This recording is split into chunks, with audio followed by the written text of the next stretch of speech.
Welcome, Dracuphiles, to Sundays with Dracula.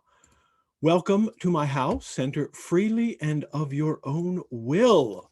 This is chapter 24 of Sundays with Dracula. I am Edward G. Pettit of the Rosenbach in Philadelphia, the home of Bram Stoker's notes for Dracula. Over 100 pages of outlines, early plot ideas, and research notes compiled by the author over the 7 years he developed and wrote the book. It is an extraordinary record of the conception and development of a novel. We'll definitely see something from Stoker's notes today. And joining me today as co-hosts are the Ghoul Guides, Mary Going and Dr. Lauren Nixon. I love saying Dr. Lauren Nixon. I hope you like hearing that. So welcome. I like it. Good. How are Hello, you, Mary? thank you for having us back. Yeah, good. Thank you. How are you? I am absolutely great. I definitely want to know what's new with you guys. But first, I have to do something. I have business to take care of, because since you were last here, Sundays with Dracula got a spirits sponsor, and that's Tamworth Distilling. And I am not kidding when I tell you how much I am enjoying these liquors that I get to drink on the show. We had one called Grave Robber a couple weeks ago, which is it's Grave Robber Unholy Rye, and it is whiskey with maple syrup added to it, and the maple syrup comes from a tree from a graveyard in New Hampshire. So you know where the roots of that maple tree were going before it turned into the lovely maple sap for my drink. I was drinking dead people. Last week we had Ski Clubben Aquavit, and I made and I combined it with the Bloody the Vampire Slayer Bloody Mary mix, and that was absolutely delicious. And this week's cocktail has this delicious spiced maple vodka in it. Oh my gosh, can you imagine that? You don't have to, because you can buy it. It is hearty rye seeds provide a grainy element to the spirit, while cinnamon and maple syrup combine for a sweet finish. And in honor of my British guest's final chapter appearance, which is today, I've made a cocktail with tea again. Remember the first time you guys were on, I had a tea cocktail. That was the Bloody Good Tea with Bloody Butcher bourbon and mint tea. This time, the drink is composed of the Tamworth Spice Maple Vodka and hot tea. For the hot tea, I'm using a tea that also has oil of bergamot in it. So it's kind of like an Earl Grey. But funnily enough, the tea that I'm using is actually called Edgar Allan Poe's Black Tea Blend. And they're not sponsoring the show, but I'll show their tea anyway. But it also has beetroot in it, so it's a little bit red in color. But the key is it's the oil of bergamot, which gives it that fragrant taste to it. And it is, so it's the spice maple vodka, it's hot tea, it's just a little bit of Benedictine liqueur, which I really like Benedictine. And Benedictine liqueur is originally named from a recipe by Benedictine monks in France, and that's how they came up with the Benedictine. And then I put in like just a couple drops of cinnamon dash fire bitters. I really like these bitters, this brand Dash Fire, and the cinnamon bitters really add a lot to it. And I'm calling this drink the Tsarina Catherine. The tea for the Brits, especially if you're using an Earl Grey, vodka for the Russians, for Catherine the Great, and the Benedictine is a nod to that kind of Catholic rituals that Van Helsing is always using to combat Dracula. So the Tsarina Catherine.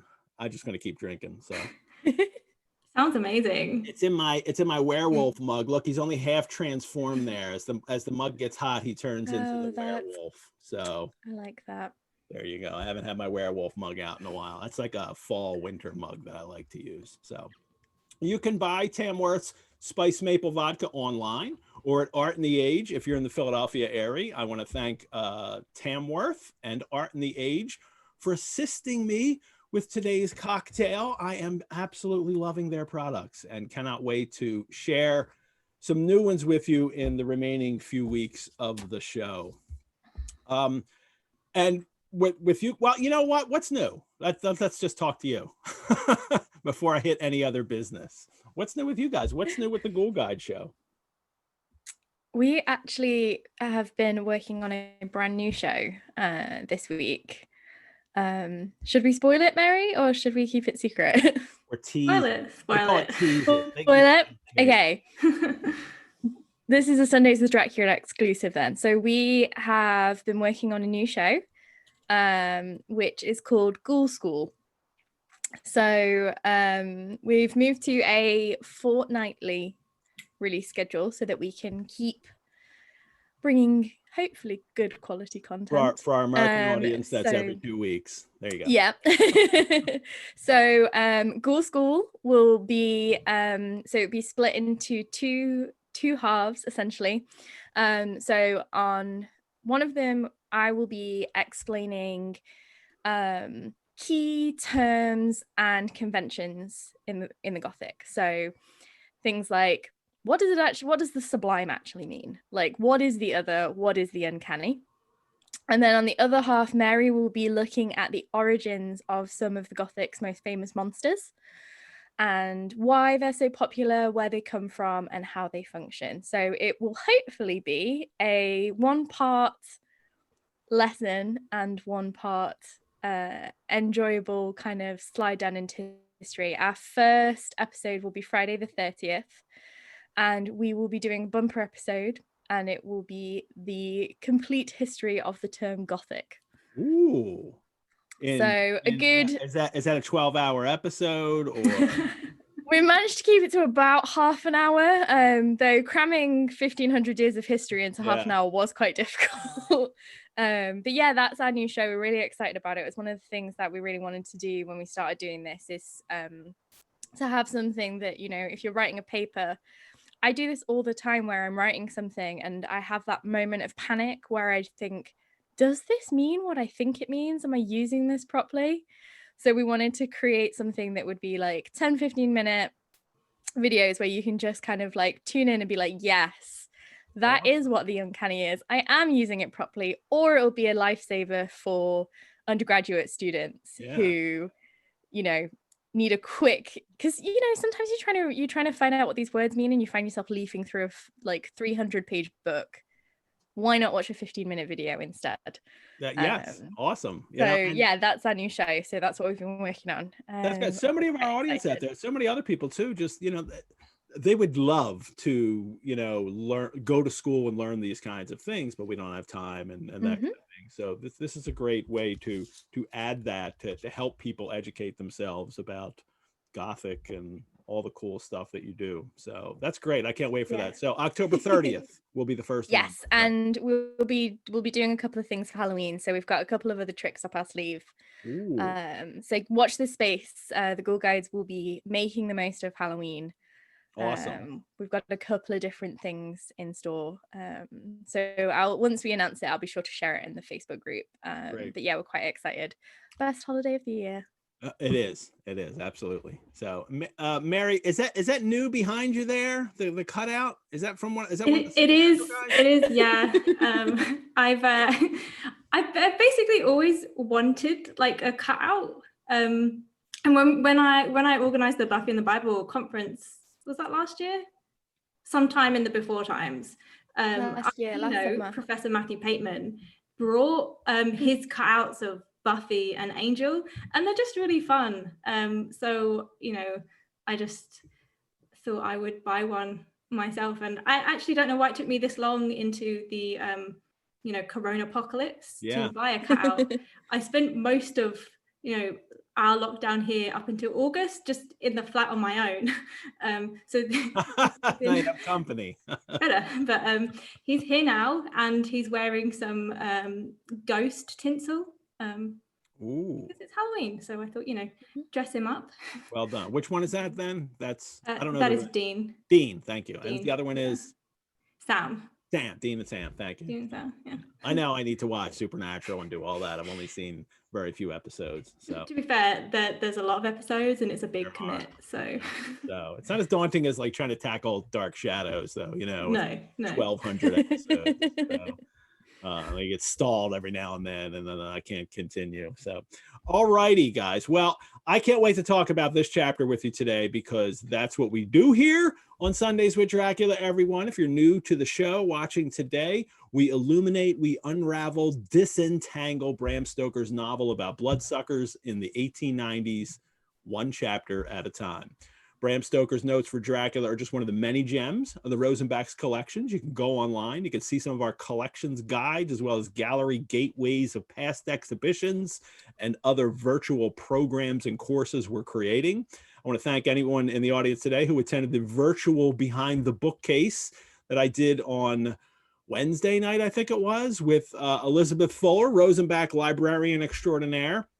She and I presented Stoker's notes in a nice condensed 1 hour format and shared some of the really cool pages and got to talk about them. So thank you for everyone who came to that. And I'll tell you about another one of those that's coming up at mid-break today.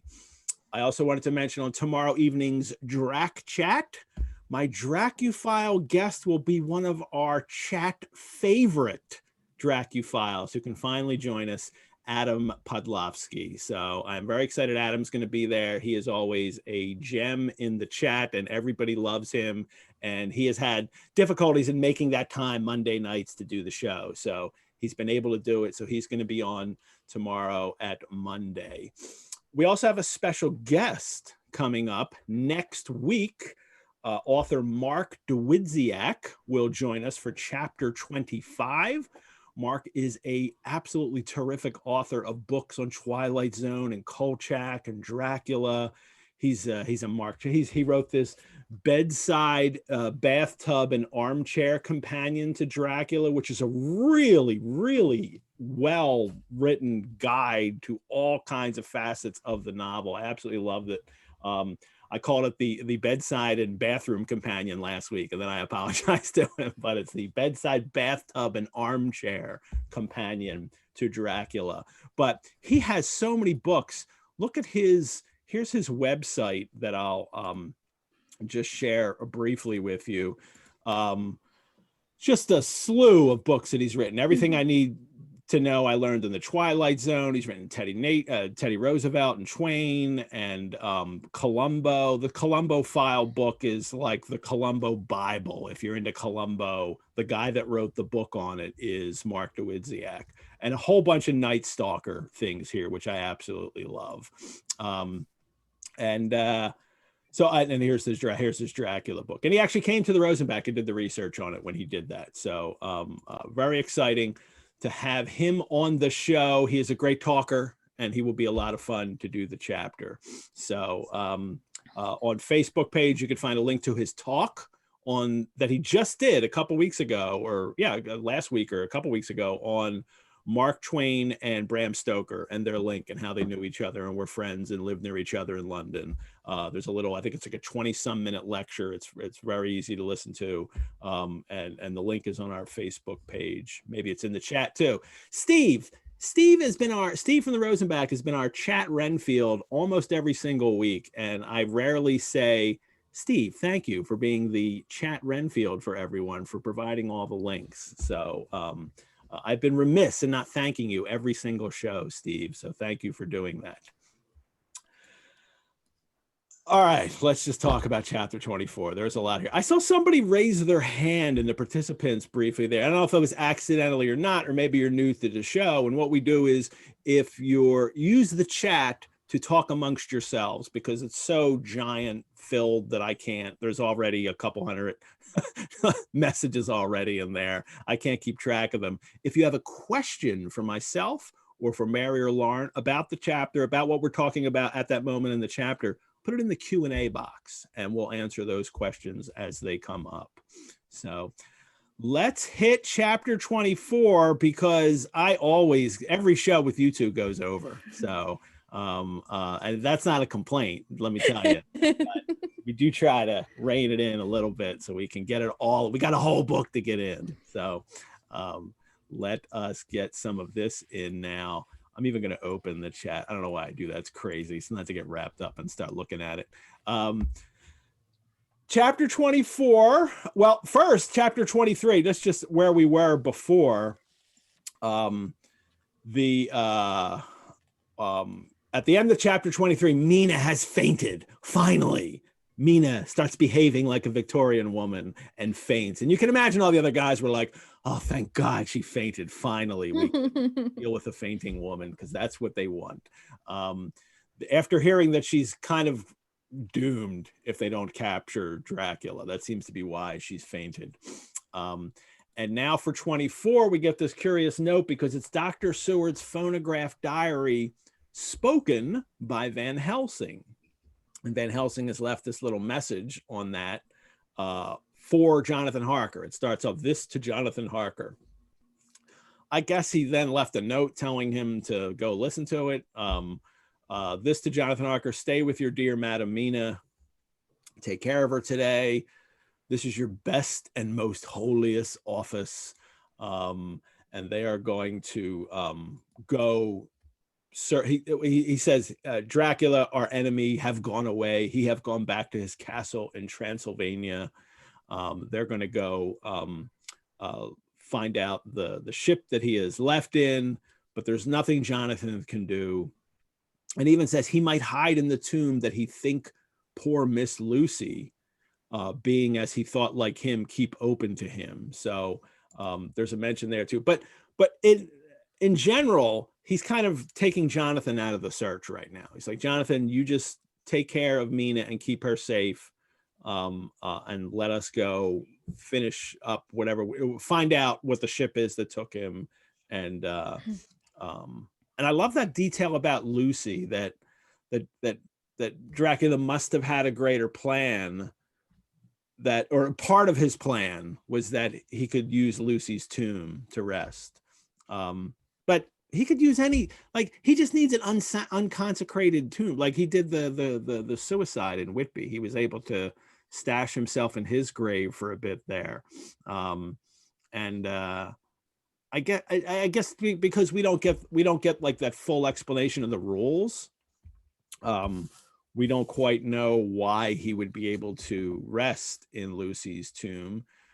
We don't know how Lucy's able to rest in her tomb, right? Because conceivably it's been consecrated, you would think so. I mean, they had a service and all that stuff was blessed, but that might be nitpicking at things that like, he can't keep track of every tiny detail in the first major vampire novel, that tries to set out all the rules. I think what's really interesting here is Van Helsing's phrase, "I know it so well as if a great hand of fire wrote it on the wall." So this is like a paraphrase of, the writing on the wall and the writings on the wall, which is traditionally used in literature and biblical works as a kind of prophetic portent of doom. But it's taken from the book of Daniel, where a guy called Belshazzar or Belshazzar, he's basically been like very bad. I think he's caused the destruction of the temple and he's blasphemed against God. He's having this massive banquet and celebrating with everyone. And then from out of nowhere, this hand comes and appears and writes this phrase on the wall. And no one knows what it means. So they send for Daniel. So Daniel comes and interprets the writing on the wall, and he says, you have been weighed and you have been found wanting, and this will lead to your destruction. So I think here what Van Helsing is doing is putting himself in that kind of Daniel position where he's saying, I can see all the writing on the wall and I'm interpreting. And I think it's up to us whether we believe Van Helsing's interpretations. He says a lot of things, like the whole thing with Lucy's tomb. Why would Dracula go there? Do we know that Lucy and Mina are his only victims in London? But I think that it's setting up this chapter, Van Helsing and the Crew of Light as working on the side of God against a person who has not just done a lot of bad things, but specifically is working against God in that kind of prophetic prophetic way, and portending the kind of downfall of Dracula in that way. He reinforces that at the end as well of the note when he says, and you know, framing it as a battle. You know, often we kind of take words associated with war kind of for granted. You know, people call things a battle all the time, but the narrative of holy war, of war in God's name, of a holy battle, is really prominent at this point in time. You know, we're in the middle.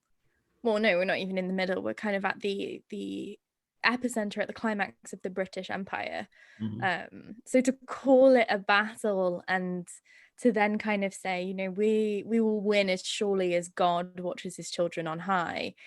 It's kind of wrapping this all up in a very sort of that you know, we are holy soldiers. It's a holy crusade, and we'll get a lot more of that language later. Yeah, it's very much a holy crusade. This seems to be the chapter that does, like, he's been leading up to this. He's been getting more and more religious in how he exhorts them to, you know, destroy Dracula, or to, you know, to do that kind of thing. It's just, and now this chapter is all about that.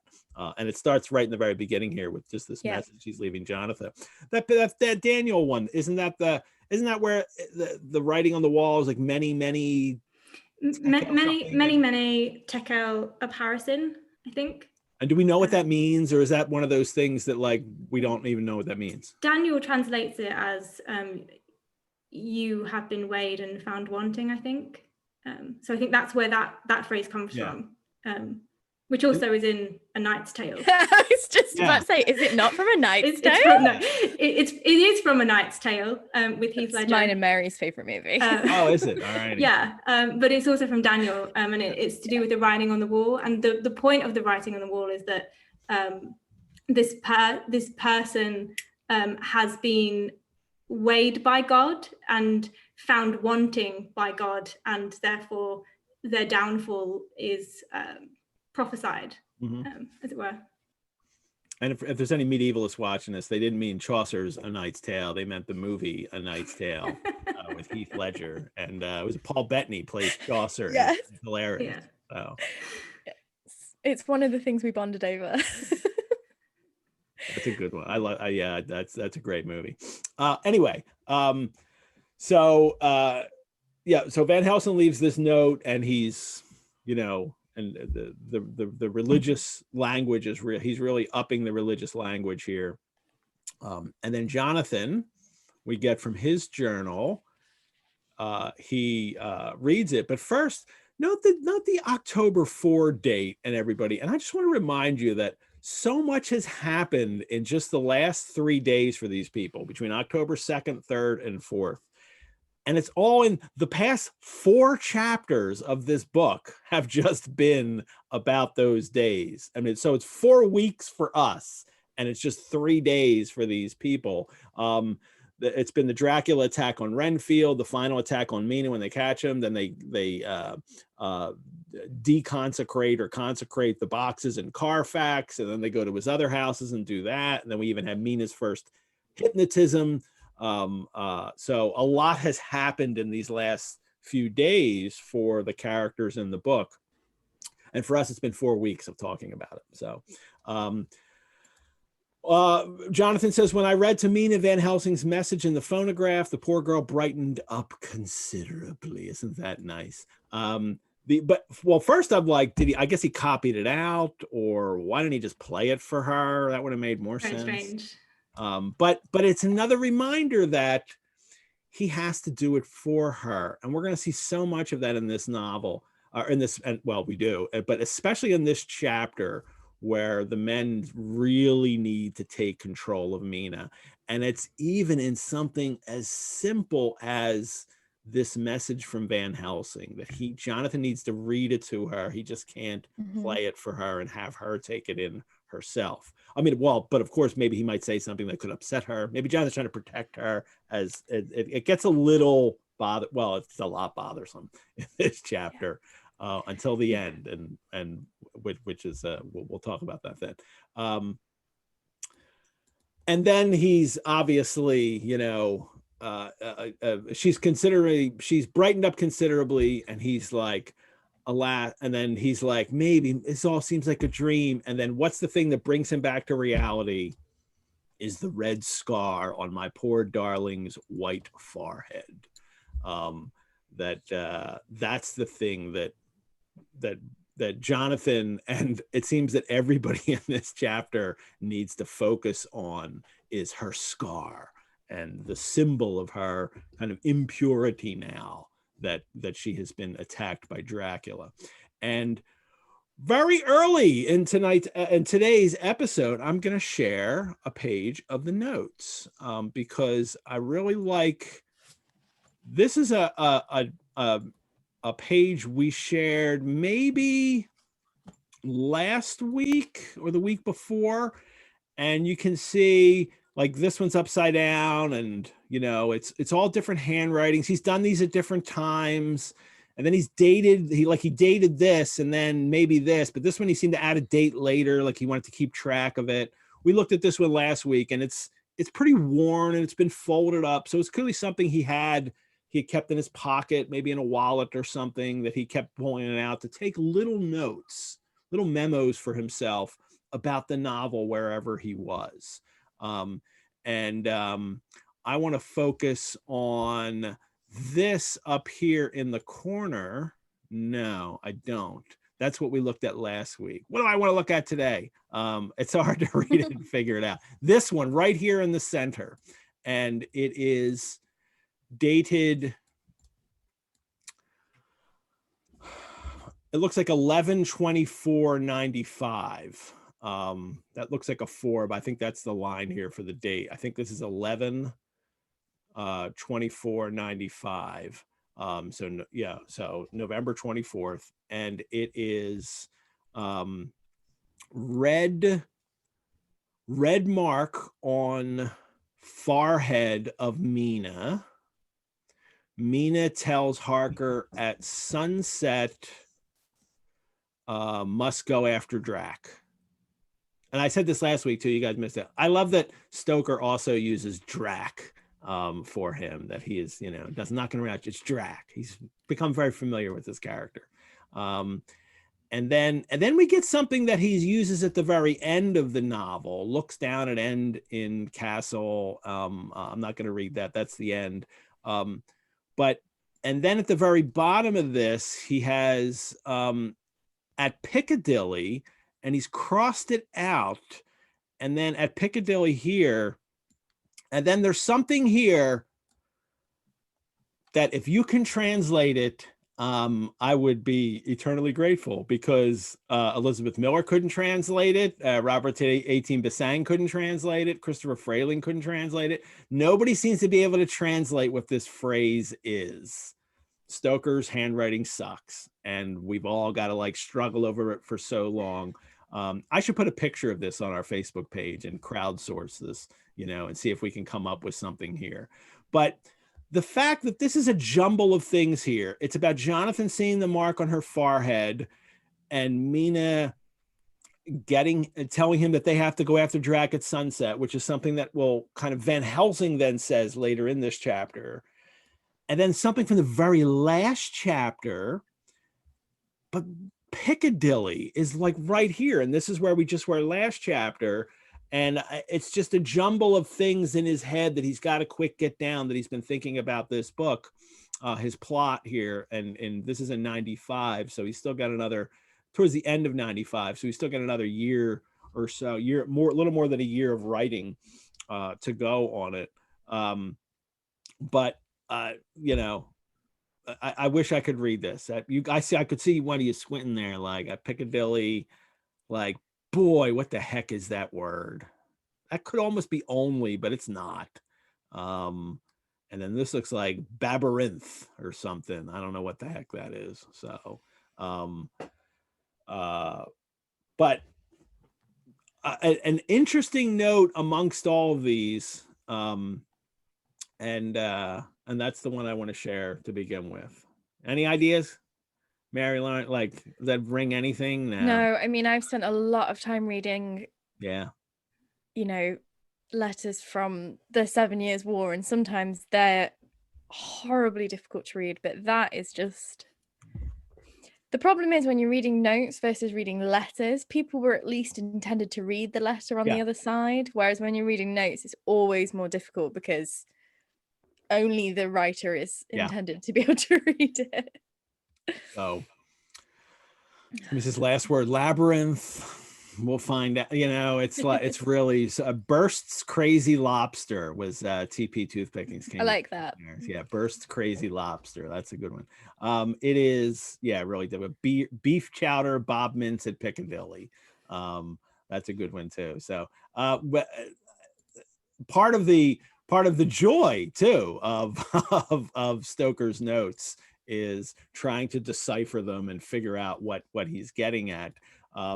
But also the idea, and why I'm showcasing that, is just that it's the writer process, and over the course of the 7 years, it's not like he comes up with a strict outline and then just plows along and does it little by little.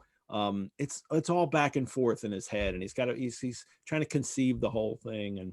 And I often mention to people why this is the best of his novels. I think it's because he spent 7 years, trying to work it all out. And I'm convinced that there were several drafts that have all been lost, including The Blood Room was in a draft, and we don't have it now. So you don't include that many times in your notes and then not write it out.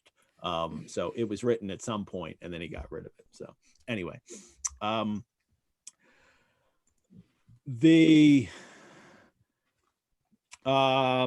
so Jonathan's noticing the scar on her head here again, and it is, I like this part. Mina and I fear to be idle. So we have been over all the diaries again and again. I like this side. Van Helsing was doing this in the last chapter. He decided, let's just go look over the case, everything in it one more time. Maybe we missed something. Let's, it's their dedication to catching that kind of dogged determination, and make sure I keep going over all the stuff, all the records that we've been compiling. And then the end of this, right? Mina says that perhaps we are the instruments of ultimate good. It may be. I shall try to think as she does. We have never spoken to each other yet of the future. It is better to wait till we see the professor and then the others after the investigation. So what do you make of that? I mean, she's inspiring him, first of all, but there's this uncertainty in their relationship too, right? We've never spoken. I really love the ambiguity around the word future, because obviously they're a couple, so you kind of assume, oh, they're probably thinking about children or what they're going to do after this. But because this is such a kind of like a biblical discussion at the moment, it could also mean more of a kind of the future in terms of an afterlife, and especially coming in terms of the confrontation with the mark, which is a kind of mark like of Mina's new abject status as becoming other. It's like a constant reminder that she is not exactly human. She's contaminated, she's poisoned, but on a kind of not just a physical level, like a theological level as well, like a spiritual level. So it's that kind of, we haven't really spoken about the afterlife either, if we could have one, which I just think is interesting. Yeah, there's also the implication that like transition into inhumanity isn't reversible. Van Helsing is pretty sure that Mina can be saved, but there's no clarity necessarily about what that saving means. And I think that's always really interesting, that there's that kind of like implication of, what happens when you begin to become other and when you begin to transition. Because what we saw with Lucy was a definite otherness. Mina, obviously, it's a slightly less obvious transition in a lot of ways and more drawn out in terms of the novel. But that kind of question of what happens when we become subhuman or inhuman is really at the heart of a lot of this. With Renfield, with Mina, with Lucy, with Dracula, with Jonathan at the beginning, there's that kind of really that real fear, because you don't want to find out the answer to that question. Mm-hmm. But you like in these situations it has to be asked. And I think that very 19th century anxiety about humanity and where the boundaries of humanity lie are also wrapped up in that question of a future. Because do you have a child if you think you are perhaps subhuman or no longer fully mortal or no longer fully, whatever it may be? Do you risk having a child? Do you risk going out into society? There's all these questions that are kind of unanswered, and I think that's wrapped up there as well, that anxiety about humanity. But the way he phrases it too, he's absolutely avoiding it. And like, we haven't spoken about the future, and then even that, it's better, well, let's wait till after the investigations. It's more than investigations, Jonathan. You are pursuing Dracula to death. And it's just like almost he has this moment here where he can just kind of think of like, when it's all over, we'll think about what we'll do next. And and for that to come right after he's noticed the scar on her head again is a little surprising for me. But maybe that's a bit of a retreat for him, that when he sees the scar, he so can't handle that he then kind of draws back a little and says, oh, well, we'll just deal with that later. That I'm not going to. And I think that's what's really different with Mina here. And we don't really get a lot of her viewpoint. We get the kind of men observing her or observing her reactions. And there's quite a few times in this chapter moments where the men will notice the mark and then comment on it and then move on. But obviously for Mina, that's the mark is just a physical manifestation of her current transitional state. And I think it's described as a mark, and it's on her forehead, which has obvious parallels with the mark of Cain. Cain and Mina are both outcast from God. They're cursed. They have this physical marker, but it's more than that. It's the actual being, and it is that rejection from God. But I think the difference with Mina here is that she hasn't really done anything. Cain is punished because of the first murder. He killed his brother. But Mina, I think a few episodes ago, you described someone described it as a kind of sexual assault. And I think that with Mina, you can kind of get that survivor's guilt and also that kind of internalized shame. And I think it's something that the men don't understand. They don't necessarily want to understand. They want to not think about it and try not to look at her forehead and think that it will go away. And there's this idea that once we kill Dracula, we can save Mina. You can't go backwards. She'll still have that experience. And I think a lot of her kind of horror and terror is her being outcast and rejected by the divine power, by God. It was the host that burned her, and that's a marker of her kind of her otherness. Which links really interestingly to the idea of trauma and the gendered notion of trauma. Jonathan avoids his own trauma to a large extent, and I feel that there's a lot of that is because Jonathan's trauma effeminizes him. So Jonathan's trauma complicates his masculinity. Mina's trauma does a similar thing because it's perceived as masculine failure because Mina is not protected in the way that she should have been. But then for Mina, what does that mean? They don't want to talk about it. She has no Lucy anymore. If you consider it from a really gendered perspective, Mina's marking and her becoming other is kind of emblematic of a really violent trauma that she will perhaps never be able to process and never be able to escape. And it's not really fully dove into because the men don't want to have that conversation. But I think that's something that perhaps hasn't, there are quite a lot of works that think about what happens to Mina, but that kind of consideration of the after doesn't come up a lot. But I think we should think more about trauma when we think about this novel than we perhaps do. And that we get it through Stoker is makes it more, you know, complicated, in that he doesn't seem to be able to portray a character of, especially a female character, that strong, and then deal with that issue of what happens when she's victimized and suffers from trauma. But I especially am interested in her journal entry here. And all the other journal entries from Mina in the novel, we get lots of her telling what she thinks and how she feels about things, and that ceases in this chapter. And this journal entry of her, all she does is report what other people say, and then there's a little bit of, we're just going to go to bed and think about it. That she doesn't give anything of herself. And I think it seems to be a very conscious choice on Stoker's part, because then later characters will comment on how quiet she is. So he's really put that into the design of her journal entry here.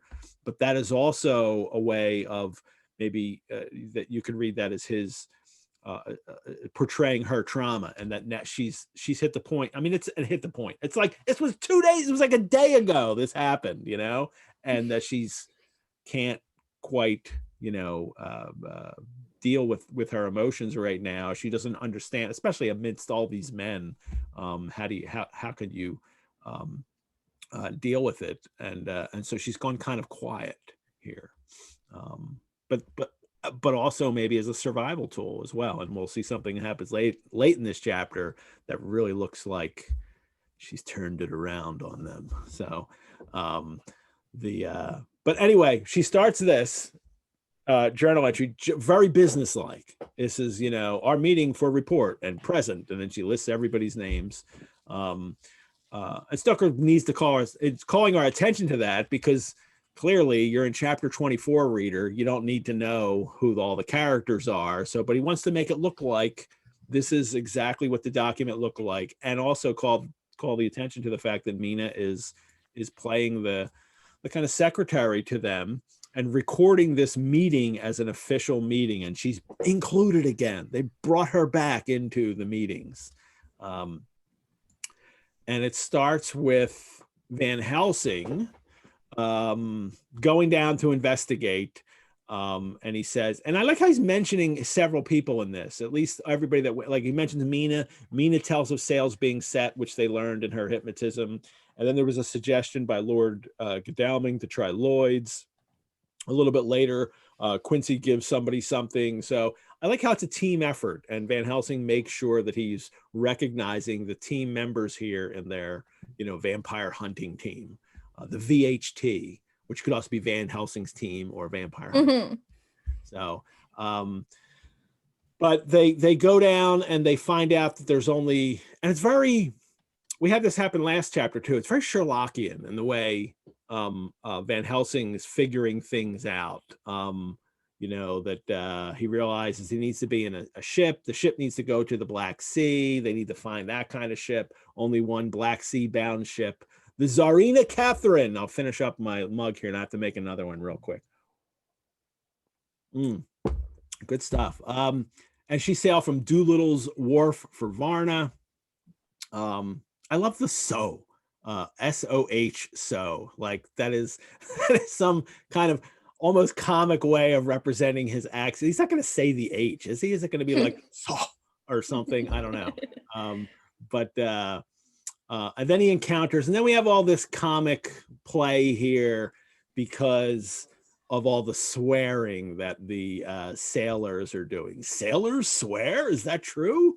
And not in the Royal Navy. No, you'll get punished for that. But he swear much. Come on, the British taught us how to swear, damn it. He swear much. Quincy give him something from his pocket, and so they're paying off the guys here. They've learned how to do this. And then he come with us and ask many men who are rough and hot. The best kind. Yes, men who are rough and hot, but these be other fellows too, no more thirsty. So he means hot, like this is the joke that they're always playing, like, oh, it's so hot, I'm thirsty, and then they have to give them alcohol. And then this keeps happening. They say much of blood and bloom, and of others which I comprehend not, though I guess what they mean. Well, he doesn't guess what they mean because he keeps mentioning this blood and bloom and he doesn't quite get that it's just people, you know, saying bloody this and bloomin' that.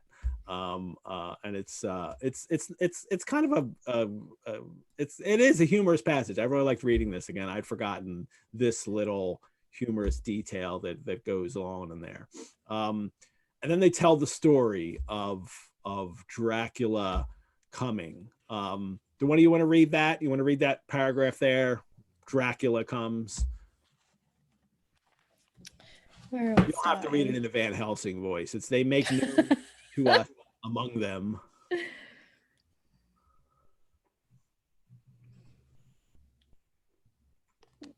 Last afternoon, about 5 o'clock, comes a man so hurry, a tall man, thin and pale. I can read it if you can't find it. Oh yeah, I can find it. Yep. Okay. A tall man, thin and pale, with high nose and teeth so white and eyes that seem to be burning, that he be all in black, except that he have a hat of straw which suit not him all the time, that he scatter his money in making quick inquiry as to what ship sails for the Black Sea and for where. Some took him to the office and then to the ship, where he will not go abroad but halt at shore end of gangplank, and ask that the captain come to him. The captain come, when told that he will be pay well, and though he swear much at the first he agreed to term. Then the thin man go, and someone tell him where horse and cart can be hired. He go there, and soon he come again, himself driving cart on which is a great box. This he himself lift down, though it takes several to put it on truck for the ship. He give much talk to the captain as to how and where his box is to be placed, but the captain like it not, and swear at him in many tongues, and tell him that if he like he can come and see where it shall be. But he say no, that he come not yet, for that he have much to do. Whereupon the captain tell him that he had better be quick with blood, for that the ship will leave the place of blood before the turn of the tide with blood. Then the thin man smile and say that of course he must go where and think he fit, but he will be surprised if he go quite so soon. The captain swear again, polyglot, and the thin man make him bow and thank him, and say that he will be so far intrude on his kindness as to come aboard before sailing. Final, the captain, more red than ever, and in more tongues, tell him that he doesn't want no Frenchmen, with bloom upon them and also blood, in his ship, with blood on her also. And so, after asking where there might be close at hand a shop where he might purchase ship forms, he departed. I love all the with blood of blood, you know. So, and I'm sure when I read that for the very first time when I was, I don't know how old I was, I didn't kind of get that that's what he meant. That he keeps saying bloody this and bloody the bloody ship and the bloody place and the bloody tide. That's just funny that as brilliant as Van Helsing is, he can't seem to compute that kind of slang cursing. So it's funny as well because blooming and bloody is something that, you know, yes, we do use quite a lot, but you know, it kind of sounds like someone imagining how a working class person would swear. Like it almost kind of sounds like very Dick Van Dyke in Mary Poppins. I was going to say, I was exactly what was in my head. Dick Van Dyke way. Like, He never say bloody in a Disney movie. It would always be bloomin'. And he does say bloomin'. And bloomin' is the nice way of saying bloody, right? It's like saying darn instead of damn. Blooming, you would say blooming heck. Yeah. Or bloomineck, as you would say it if you were from Bloomineck. The East Midlands. Bloomineck. But it's governor, Bloomineck, governor. Yeah, it's very like, and you know, the Hughes version kind of suggests that it's probably a pun on blood and bloom, the blooming of the cheek from blood, and it's perhaps more intentional than it is Stoker trying to imagine what a working class sailor swears like. But it just makes me think of the conversation we had a couple of weeks back when Harker's kind of doing the Gothic servant runaround. Mm-hmm. It's very performed class. It's a very, yes, working class sailors swear, but they definitely swear way worse than that. You know, there wouldn't have been that many bloomings and bloodies because it would have been something much worse. Oh yeah. But yeah, it's got that straight again, that kind of class thing is coming back in. But also a comic episode. It's Dracula. and Stoker decides to have a little comic episode showing Dracula. And it's part of what's wonderful about this novel is that I don't expect that to happen at this. Everybody's being so somber, and it's this holy crusade. And Van Helsing comes up with this little comic episode of Dracula dealing with the sailors. And it's comic in two ways. It's not Dracula, but it's also Van Helsing is telling it in a comic way. But I mean, Mary and I have this conversation quite a lot when we're kind of breaking stuff down. The camp needs to be present for terror to work. If you take the camp out, then what happens is the terror becomes camp, but in a way that then takes the terror away. So often in adaptations of Dracula, they take the humor out, they take the campness out. And then what happens is that the adaptation is rendered ridiculous because it's too somber and it's too serious, and the action then becomes ridiculous. By inserting the camp moments in, you allow the terror to maintain and sustain.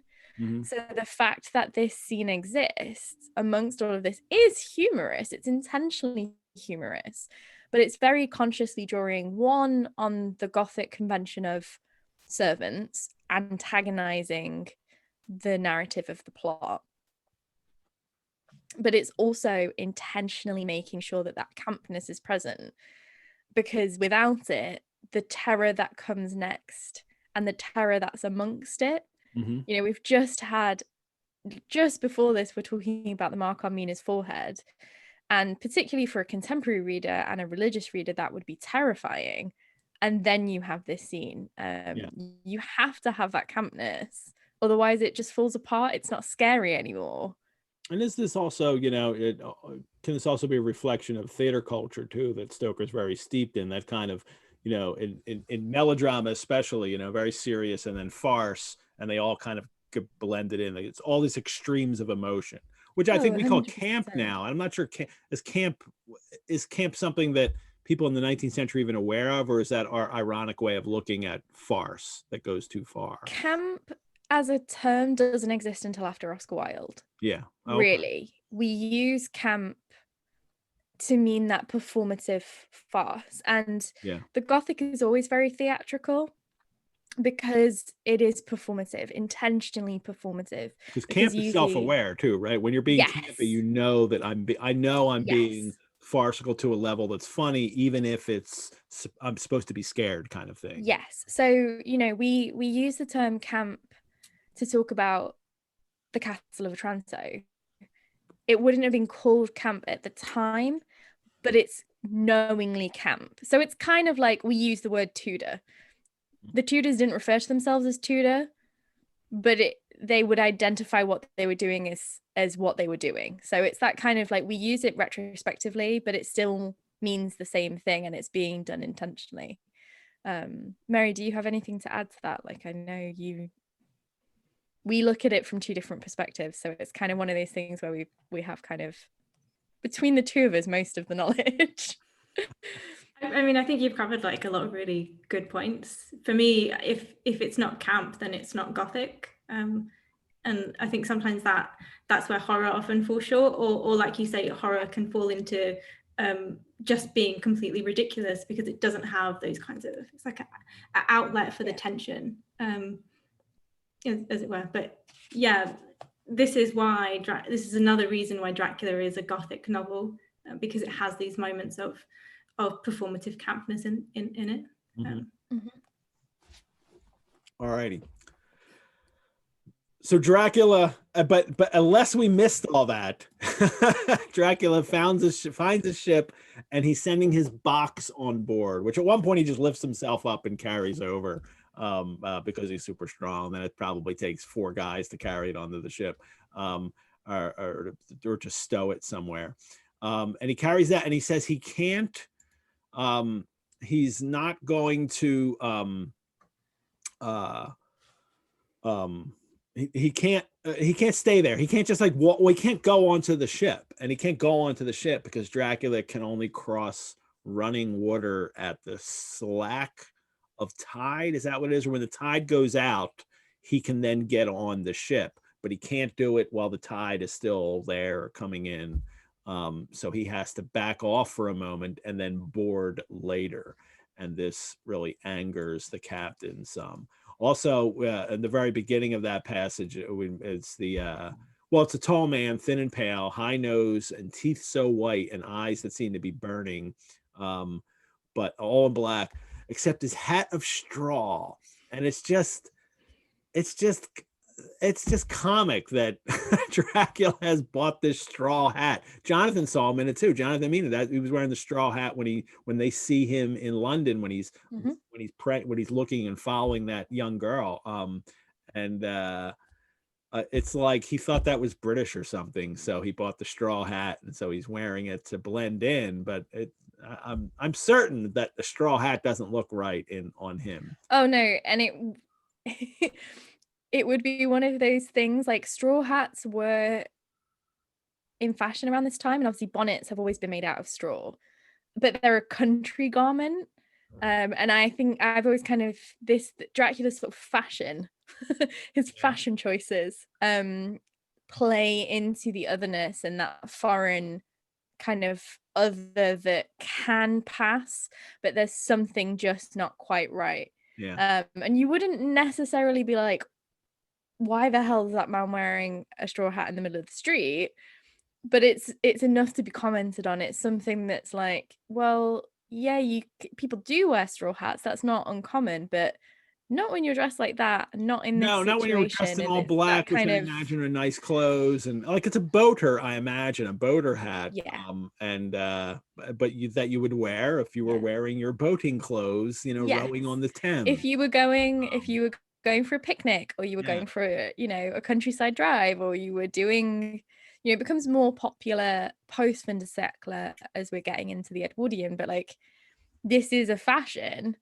It's also quite interesting, quite a feminine fashion. Straw hats are, as I said, they've been used as bonnets since popularly since the 1700s, because you would have the straw of your bonnet on show to kind of show how good the craftsmanship is. So it's also kind of a bit of a feminine item.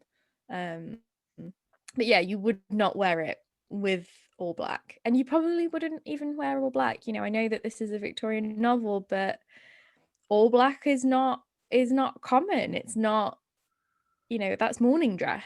You don't wear all black most of the time. You wear somber colors unless you're a dandy, but all black, probably not. No, I only wear my straw hat in the summer. It's already been retired. It's already in the closet. I don't bring it out anymore for the rest of the year. If I stop my video, does it show up? Let's see.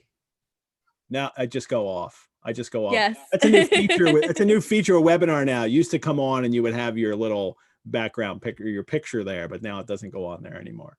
So all right. Well, he's the Tsarina Catherine is the ship that's going to take him, and then they tell Van Helsing that the ship's not going to sail as was expected, or what they learned was because a thin mist began to creep up from the river, and it grew and grew till soon a dense fog enveloped the ship and all around her. The captain swore polyglot and bloom and blood. He could do nothing. And then just at full tide, the thin man came up the gangplank again and asked to see where his box had been stowed. And they show him, and then he must have come off by himself because no one noticed him. Indeed, they thought not of him, for soon the fog began to melt away. All was clear again. And they go out to sea. And what has happened is that, number one, Dracula can't get on the ship until the tide goes out. So he pulls up the mist. So then they can't do it because they need to navigate out through the river out to sea. So that makes the ship wait, and then he lifts it just when he can go on. He goes on, and then he gets in his box. I imagine he's in his box now, hiding as a stowaway in his box with his soil. And they're gone. They're out to sea. So Van Helsing says we have to rest for a time with the fog at his command. Dracula has on his way to the Danube mouth. Our best, and then he talks about how they're going to destroy him. Let me take my mid break now, and then we'll get into the rest of this right now, the rest of this chapter, because I want to remind everyone about the Dracula Club. If you're not already a member of the Rosenbach, we are resurrecting this offer for just October. It's only good through October 31st. You have until Halloween to join the Dracula Club, which is a way of becoming a member of the Rosenbach for only $30. To get a 1-year membership for the Rosenbach for $30, that's $25 off the regular price. You receive a full year's membership benefits to the Rosenbach. Members of the Dracula Club get free and exclusive access to our Monday Drac Chat program. Plus, like any Rosenbach member, you get 10% off any of our reading courses. You get 50% off any Rosenbach programs, like the virtual Behind the Bookcase, Dracula the Enduring Monster, which will happen again on October 28th. We just did it this week, and we're going to do it again on October 28th, live with librarian Elizabeth Fuller and myself, sharing with you Stoker's notes for the novel in a very special presentation. And we also can field your questions as they come in, just as we do on the show. If you love it when I share Stoker's notes here on this show, you really should register for this special program to see Elizabeth, especially with me, to do it all in 1 hour to talk about the notes.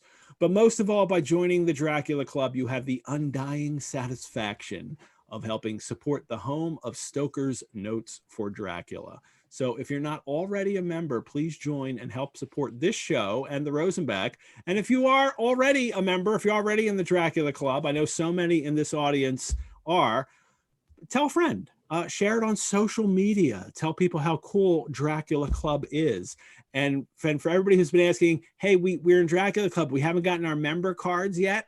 They're in the mail right now. They were mailed like 3 days ago because our employee Gwen, who's fabulous at the Rosenbach, she's been on an every other week schedule, and it's just there's only so much work you can do at the building itself when you're only in every other week. And she was finally able to get all of the things packaged and sent out. So you will be receiving your Rosenbach membership cards, which say on them, the Dracula Club. Don't forget, everyone, to tune in to Monday Drac Chat tomorrow night at 6:30 p.m. Eastern Daylight Time, as one of our Dracufile audience members joins me to continue talking about this week's chapter. And again, tomorrow's Dracufile joining me will be one of our chat favorites, Adam Podlofsky. Remember, you can watch Monday Drac to watch Monday Drac Chat. You need to register for the Zoom link. It's not the same link as Sundays with Dracula. Rosenbach and Dracula Club members only. There's no live Facebook stream. There's no posting of the show online afterwards. You can only watch it live on Zoom with us. And everyone, if you live near Philadelphia, the Rosenbach is reopening to the general public in just a couple days on October 20th. To ensure safe capacity in our building, visitors will be admitted every half hour with timed tickets. And you can go on the Rosenbach website, or you can call us. And let me share the website with you right now to show you where that is. If you go to the website, actually, if you go to the homepage here, you'll see right up top here on the banner as it loads, get your time tickets, and you click here to visit, and you can click on time tickets here, and they have an RSV, you can email us or you can call us and come in and visit the Rosenbach. The galleries are open, and you can see what we have on hand for you there. So the garden's open out back. That's really nice. So I haven't even seen it yet. You won't see me there yet. I'm waiting to go back until we can do public programs next year. So that's when I'll be at the Rosenbach. If you go to the Rosenbach now and ask for Ed, they're going to say, Ed, I think he's home drinking. because that's what I do on Sundays with Dracula. So back to the chapter. The Madam Mina, he says, Van Helsing says, we have to rest for our time, for enemy is at the sea. Our best hope, he's even come up with a tiny little plan here. Our best hope is to come on him when in the box between sunrise and sunset, for then he can make no struggle and we may deal with him as we should. So very basic vampire fighting tip. Like when he's in his box resting, then we can attack him. We know that Dracula's not powerless during the day. I mean, the guys just encountered him in the last chapter and Dracula ran past him and jumped out the window. But I think when he's resting in his box, he seems to be in like a state that he doesn't fight back. I mean, Jonathan hit him with the shovel when he was there, but Dracula looked at him real quick and then Jonathan like hand moved and he only put the gash in him. That's the little tip. And then he says, and then one of the merchant that they're getting information from says, do you want me to, stop the box? I can telegraph and have inquiry made at Varna about the box. And Van Helsing says, no. He says, I don't want that. I don't want any interference here because they have to take care of it themselves, because clearly they're going to, in the eyes of anybody watching, they're going to open a box up and murder someone and they can't necessarily have the authorities around when they do that. And the authorities aren't going to believe that it's, a vampire in the box, because that would be crazy. But that's what will happen. And so the date that he's left here, this is now October 4th when he's left. And this is another little piece from the notes that I want to share. Let's see, here it is.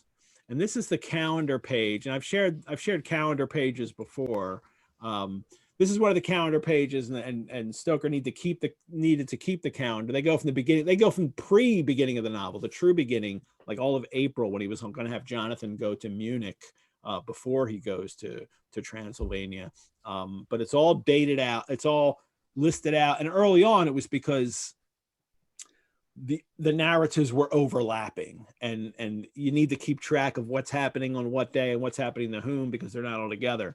And then as they all kind of come together here, this is October, and you can see October, then he kind of stops using the calendar. And I think that is because, number one, all the characters are together. He doesn't need to necessarily keep it straight of what's going on, but also I think he's finishing the book. I think this must be one of those kind of times where he's writing and he's in that kind of white hot writing phases that I'm just plowing ahead, finishing this book. And I'm not going to take the time to go and write out, what's happening on every single day here. But he also doesn't need to. And the way he puts this together is these are the dates, and see, here's October and these are the dates. The days of the week don't matter, because even sometimes in the novel, he'll tell you it's a certain day and it's not the day that is on this date. So he was ignoring the days of the week. He just was putting it down for the dates. And all we have here is Count leaves on the 4th. He originally had it here, leave for Varna on the 5th. And now he's changed it and put it on the 4th. So there's some problems with the dates in this chapter, and then they leave here on the 12th, and I don't remember if that's, look, even as the time that they arrive Varna 3:48 p.m. Oh no, this was going to be them. He was going to have the characters, I think Count leaves, and then he was going to have the characters leave, the vampire hunting team, and then he's like, no, I don't need them to leave the day after, because they're going to travel a different route. They're not going to be in a ship. And so he has them leave on the 12th later. So he's changed that here. But that's a bit of the calendar again. And it is,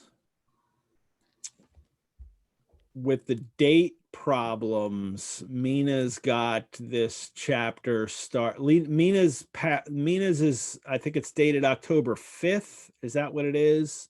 And that doesn't seem right, because actually in the next part, when we get to Seward again, it's October 4th. So the October 5th doesn't seem right for this chapter. It must still be October 4th, late in the day. But so much happens. Like they've gone to the ship yard and it sailed, and that shouldn't have been right away that day. That should probably be on the 5th anyway, but it's not. It's the 4th. And if we look at the calendar, he's intending it to be on the 4th. So that's where we're at right now.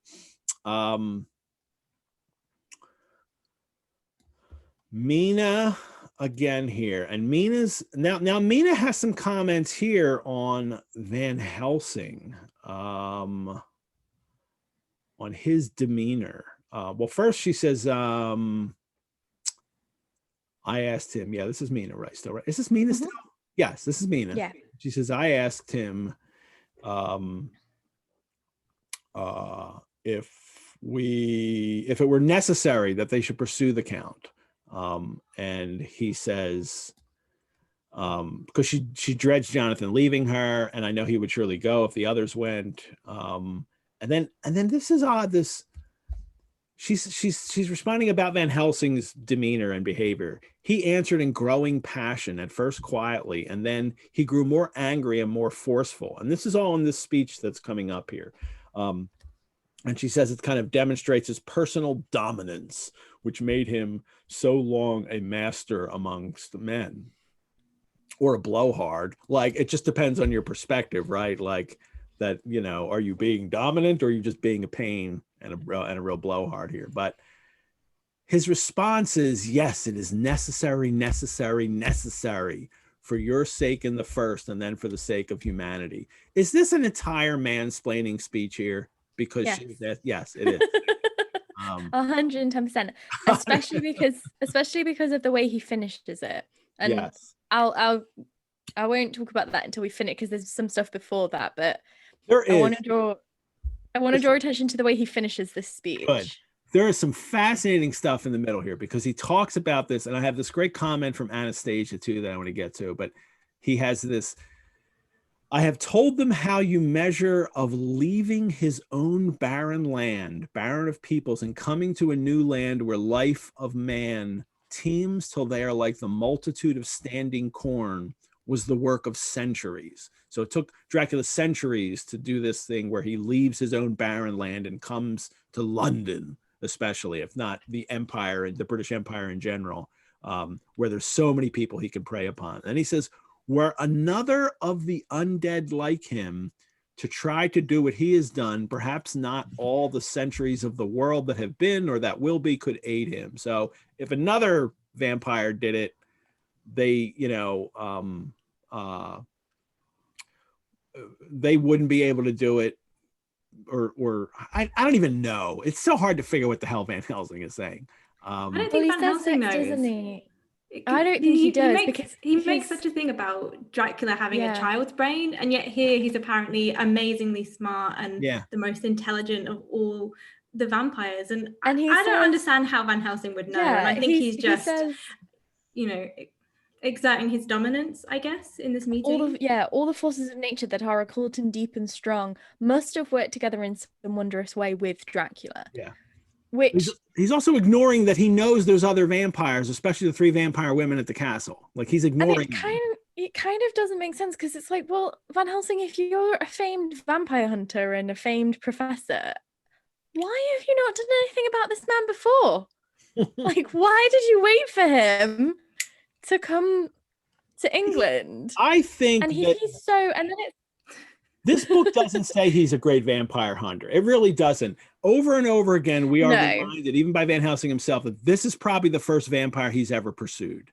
He's learning as it's going along. He has to go back to Arminius, his friend, and get more information, get research. He is learning as he goes along. He knows a lot, but this is like the first time. He's like, he's the long-term academic who finally has to go and do something out in the real world. Like, I've been teaching vampire hunting for years. What? I have to kill a vampire? So he has to go out and do it. And but he ignores that there's also women vampires. So there are other vampires there. He's not alone.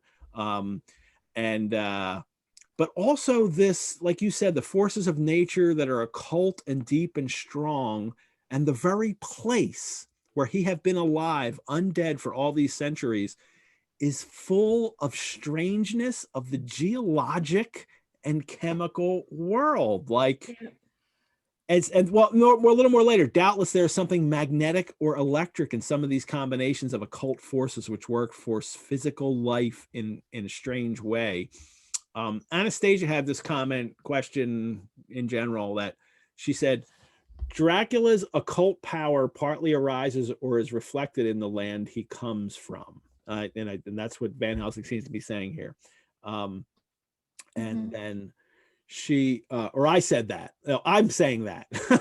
And Anastasia says, it's less of a question and more of a passage. I really hope it's related. The part where Van Helsing talks about how the physical land and its natural forces have produced Dracula as the being that he is. So much there about the environment influencing a person's characteristics, especially in terms of 19th century thought. But she's very intrigued also by Van Helsing's use of the word occult in that context, i.e. forces of nature that are occult, deep, and strong. Some of these combinations of occult forces, which work for physical life in strange ways, he says. According to the OED, occult doesn't just mean magical. In the 19th century, it had multiple other meanings now obsolete, including secret, of a thing or phenomenon not affecting or detectable by the senses, or not manifest to direct observation, discoverable only by experiment. So she's focusing on that word occult that he's using here, and how I can't recall if that's the first time Van Helsing has used it, but it certainly jumps out at you here, especially because he uses it twice within a few sentences. Anything on occult from you guys? Yeah, I think that interpretation of occult as secret and mysterious is really important, and that's a great thing to bring up. That's it in the novel. Just these two instances. The only times it's in the novel is these two times. Oh, okay, that's interesting. And I think what Van Helsing is doing here as well is tying Dracula to Transylvania, as in this isn't England, this is in Eastern European, this is their land, their kind of secret shenanigans or whatever, but also tying it to that occult, diabolic experimentation. What have they been doing?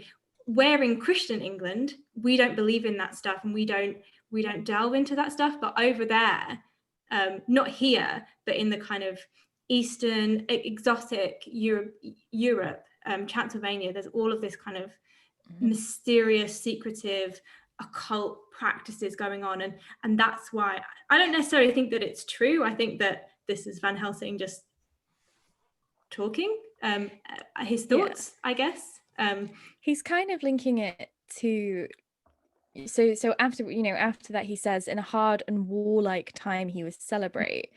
So he's specifically linking it to a period of time that is Gothic. So he's specifically linking it back not only to a place that is other and orientalized, but a time that is Gothic, and he's linking it back to the Goths themselves, to a warlike people. And what you get quite often is the suggestion, think of Henry Tilney's speech to Catherine in Northanger Abbey when he says, this is England, like this is Georgian society, like what are you talking about? And there is this kind of pervasive idea that places have some kind of, not necessarily power, but climates produce a certain type of people, and landscapes produce a certain type of people. You get this with Italy and with Spain about passions in the blood and things like that. And Eastern Europe, as Mary said, is a Gothic place because that's where the Goths come from. It's barbarous. It's the place where all these strange tales come from. So it's kind of almost like he's implying that, and I wonder if it's is Van Helsing intentionally drawing on their anxieties as Britons? I mean, obviously Quincy's American, but he's a product of that You know, is he intentionally riling them up, being like, you know how barbaric and barbarous, you know, you've heard of Bathroy, you've heard of all of these, you know what went on in these lands, forgetting that the same types of things happened in England, because we romanticize our Gothic history, our middle period history as chivalric and wonderful. But, oh, well, that's Eastern Europe and strange things happen there. And I do wonder if it's intentionally poking them, kind of like, oh, this is anti-civilization, this is Gothic, this is barbaric. He's a product of that. And him becoming an undead means he's super powerful. And, Jonathan's seen the change in the landscape as he approaches Transylvania. I do think he's bullshitting.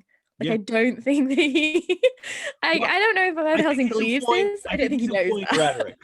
He's employing rhetoric to convince them, because he understands that I have to whip you guys into a frenzy, and part of that is demonizing the very place that they have to go to, so they can be extra.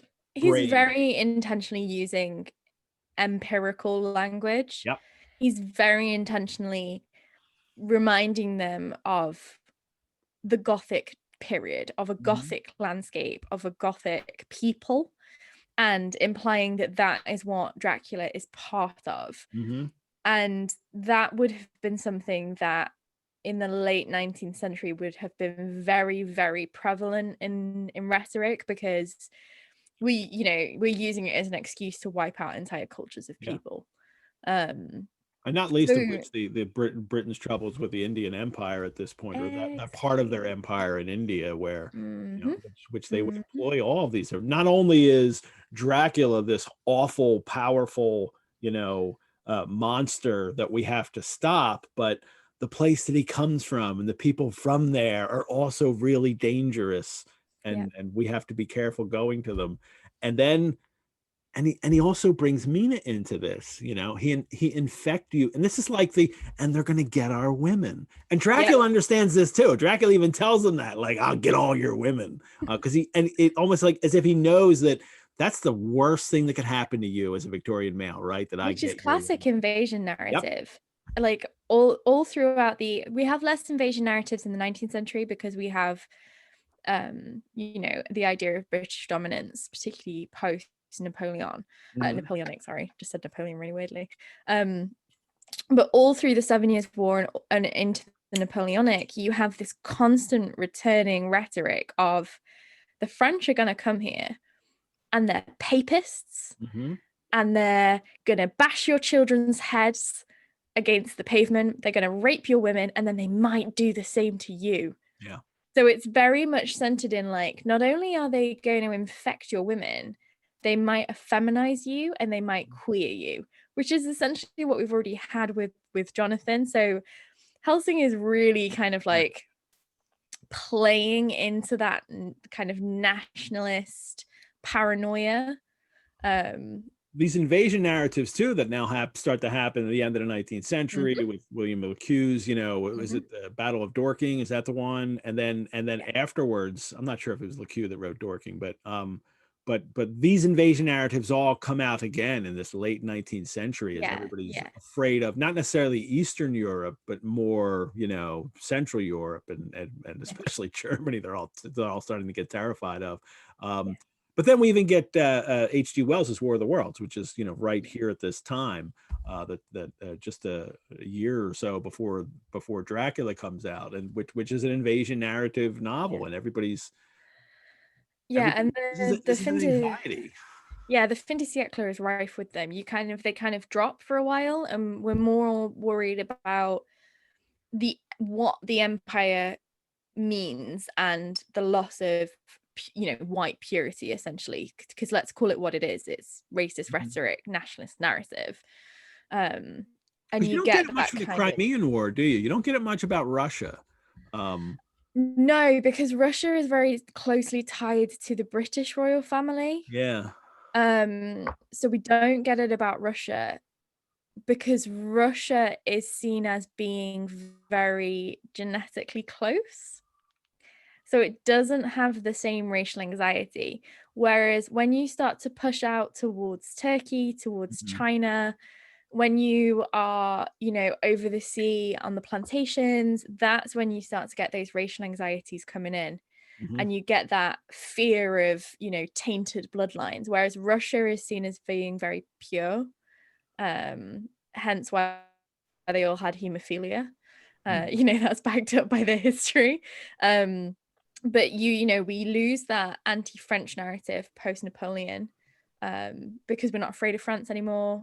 But then we start to become afraid of ourselves, and then we become afraid of other nations. You know, the more the British expand, the less they're able to keep that central power.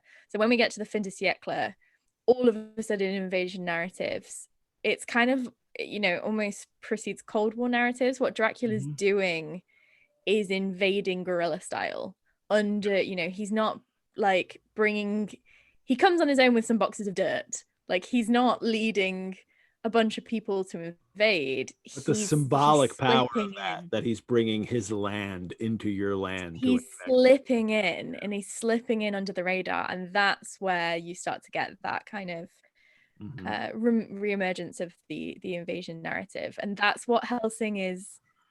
He's like playing them like puppets at this point. And this first part of it, he finishes up with that, you know, Crusader language. We go out as the old knights of the cross to redeem more. Like them, we shall travel towards the sunrise. And like them, if we fail, we fall in good cause. And I like that. Which is Mina. So interesting. Yes, but Mina interrupts him. And like, and it's a question that feeds into it. But she's the one that says something. And she says, you know, about, is it like, you know, the tiger? Is Honey Dracula like the tiger that has once fed on people and now can't, you know, go and now is damaged forever. And Van Helsing also mistakenly believes in that tiger myth that once they feed on humans, that they will only feed on humans. But it also likens, and it also enables him to go right back in and liken Dracula to the beast. He's a beast, so it's okay to kill him. He's a monster. He's completely other. He's just an animal. And then he starts in with that child brain thing again, which we were really wrestling with for a while when you guys weren't here on the show, because it's clearly not intellectual. That's not what he means. That the child brain is really seems to be, it's about moral, you know, growth in as a person, but it's also, I think, especially for this novel, I think it's like a kind of evolutionary thing that has not developed enough. Like, he can be really smart and plan things and learn all languages and travel here and do that kind of stuff, but he's not advanced to the point that we have in the British Empire, or, you know, Van Helsing has in his, you know, in his world. That, so he's not an advanced being yet. And so it's very eugenicist, and it actually does play into what Helsing says about, you know, the knights of old, because that is the image that's used to create the idea of the British national identity. In the 1750s, we go back and back and back again to the idea of the Arthurian knight and British men being the inheritor. They talk constantly about this idea of inheritance and legacy. And what they start to do is paint this as an idea of, they're not calling it evolution, but this is where that kind of like eugenicist narrative starts to come in, because it's kind of implying that there is some racial differentiation and that there is some difference in the way that they've developed. And it's more talking about development than it is about evolution, because evolution is still kind of a bit of a dodgy term. But you start to get that very heavily, this idea, you know, it's used to like be like, oh, slavery's not bad, they're not human, they're not developed. Like, oh, it's okay if we invade this place because they're not developed. Oh, it's okay if we do this thing. You know, they use it to talk about Ireland, they use it to talk about Scotland, they use it to talk about Africa. You know, it comes up again and again and again, and it's that kind of implication that the land is the land holds it back, that there is this kind of racial differentiation. I think, Mary, you kind of come across stuff like this sometimes when you're looking at representations of Judaism and things, don't you? That there's this kind of idea that there's almost like, you know, phrenology type narrative where it's like, oh well, this is just science. Yeah, I mean, absolutely. I mean, obviously the 19th century is where phrenology hits it off. You get the kind of the origins of race theory in the 18th century. And I'm using it very loosely because it's not science. It's pseudoscience. But yeah, I think but they really think it is, because there's experiments and they have data, and then they really think it is. And yeah, it goes back to the 18th century. I forget his name.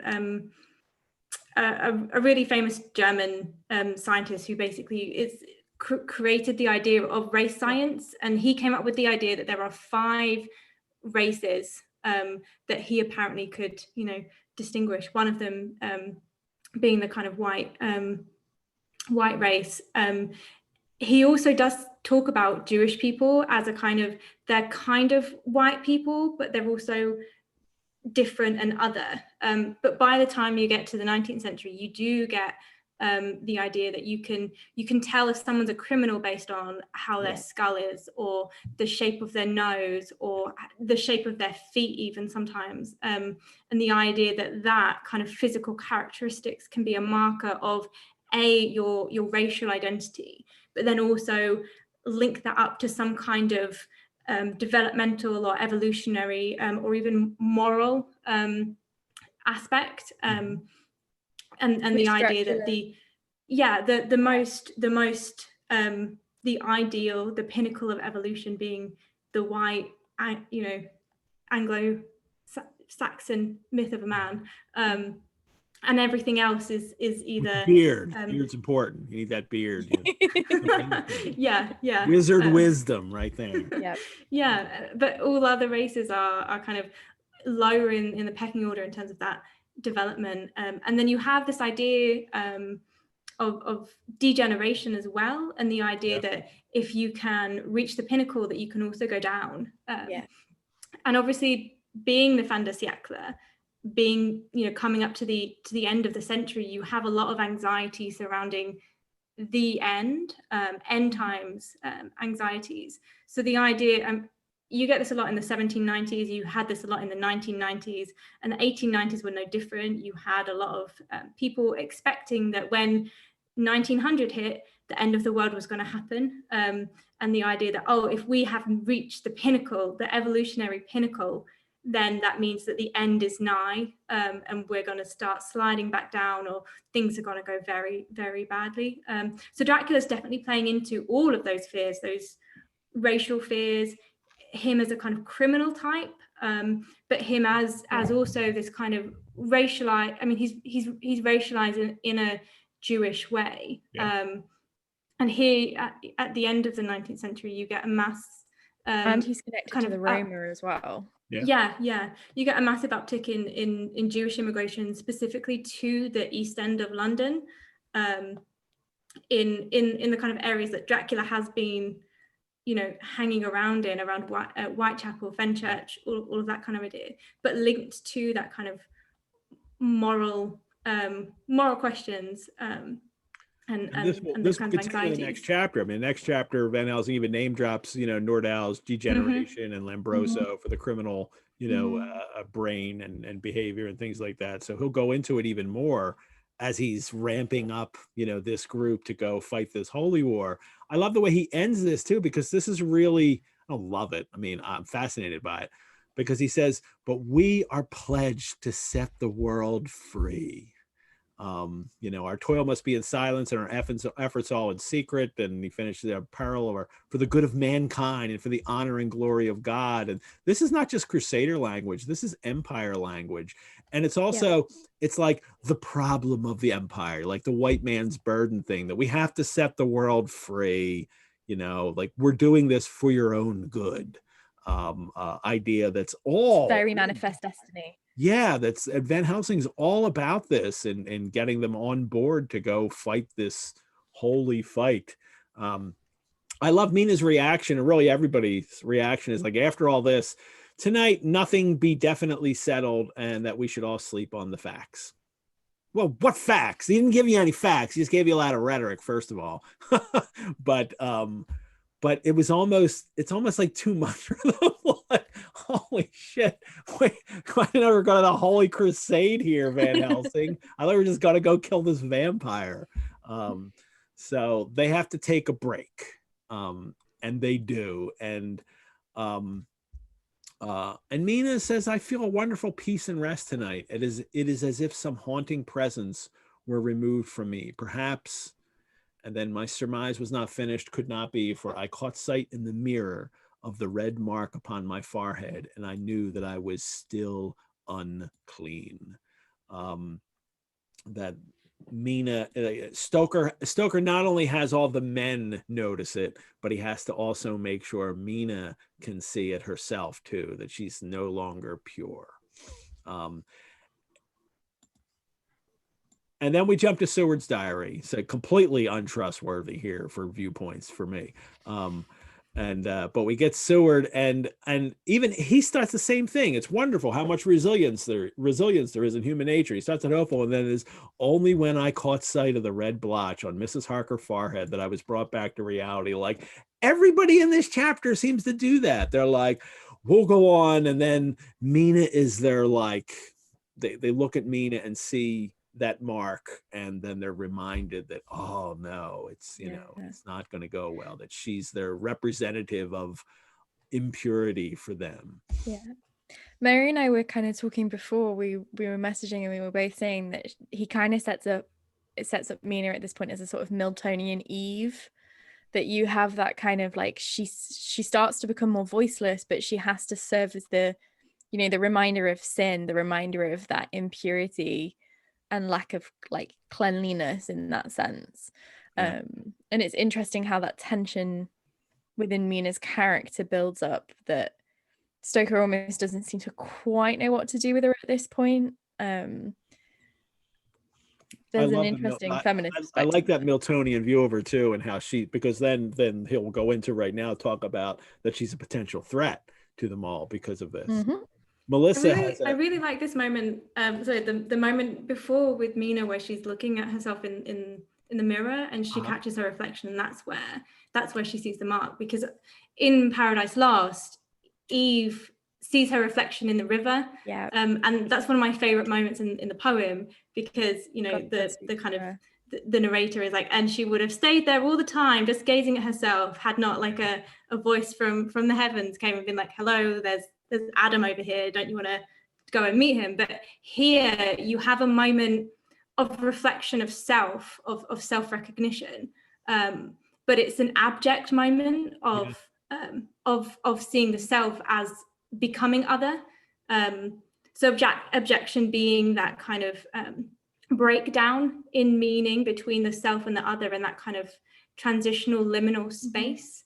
And I think that it is really interesting that Mina has for a long time been kind of replacing Lucy for the crew of light, just in the same way that Eve replaces Lilith in that kind of way. And here you have a kind of callback to Milton and to Milton's Eve, but in a kind of weird kind of twist and a moment of horror. I just think, It's actually for me, it's the Frankenstein moment, because Mary Shelley mirrors that in Frankenstein, where Frankenstein in the pool, and then which is one of my favorite moments in Frankenstein, because it links back to that Paradise Lost moment of recognizing the self. He does it. What happens with Mina here? He sees himself, and he's like, oh, I'm a monster. So. Melissa has a comment here that I wanted to bring up, that in Seward's diary, in the part where we just read, where he says it's really wonderful how much resilience there is in human nature. And he basically goes on to say, because Dracula is gone, they nearly go back to the happiness and enjoyment of before, even forgetting Mina's mark. It seems to ring phony for her that she thinks the group would realistically display more PTSD. I think that's right. I'm surprised. I'm surprised by Jonathan's reaction at times, and we'll hit Jonathan again, that he goes through this again. He goes through this cycle where everything seems to be okay for a second, that you'd think that, especially because this is like this real rush of things that happen over just these couple days. I have a cat meowing at me right now. I have to let her out of the house. There you go, kitty. She was sleeping in here for the whole show. Oh. But yeah, it's odd how they just seem to go up and down. Like, we're very hopeful, we're gonna be fine, or we'll think about the future later, and to this, but it's also always seems to be about when they see the mark on her head, that's their reminder. So I actually do quite a bit of work on trauma because my work is about war. And my next project, when I finally get around to it, will be about trauma and PTSD in the way that the Gothic kind of represents that. And what's really interesting about the Gothic is that before PTSD has a name, it's a narrative in which it can be explored. We don't get that in this novel because we don't get the post. This is actually a really, to Stoker's credit, quite an accurate representation of how trauma is postponed in medias res. So from what kind of most trauma scholars look at is the fact that as the event unfolds, you are either the kind of elasticity of the brain, you are unable to really comprehend the trauma because it has not ended. So there's this whole theory about brain elasticity and neuroplasticity, and a lot of that is about that as something is occurring, we are able to adapt to it and accept it as reality. And that's the difference between terror and horror. Horror stunts, horror prevents, horror grounds you. So a horror response is the moment where a thing happens and you are unable to move on from it. You are unable to have anything after it. So that is the immediate trauma shock, and you essentially, the idea is you cannot process whatsoever. The terror response is the broadening of the mind. So kind of what's occurring here is that the terror that they are experiencing is wrapped up in that knowledge that something else is out there. There are undead. And if you compare this to something like Lovecraft's Call of Cthulhu, which is more of a horror response, you go insane. You are unable to deal with the knowledge that you get. What's happening here is essentially an ongoing response. The terror is expanding their minds, and they are reacting to the new knowledge. Their brains are malleable. They're able to take that knowledge in, process it, accept it as reality. What they're not able to do is what we get that hint of at the end of Jonathan's entry just before this, which is to think about the after.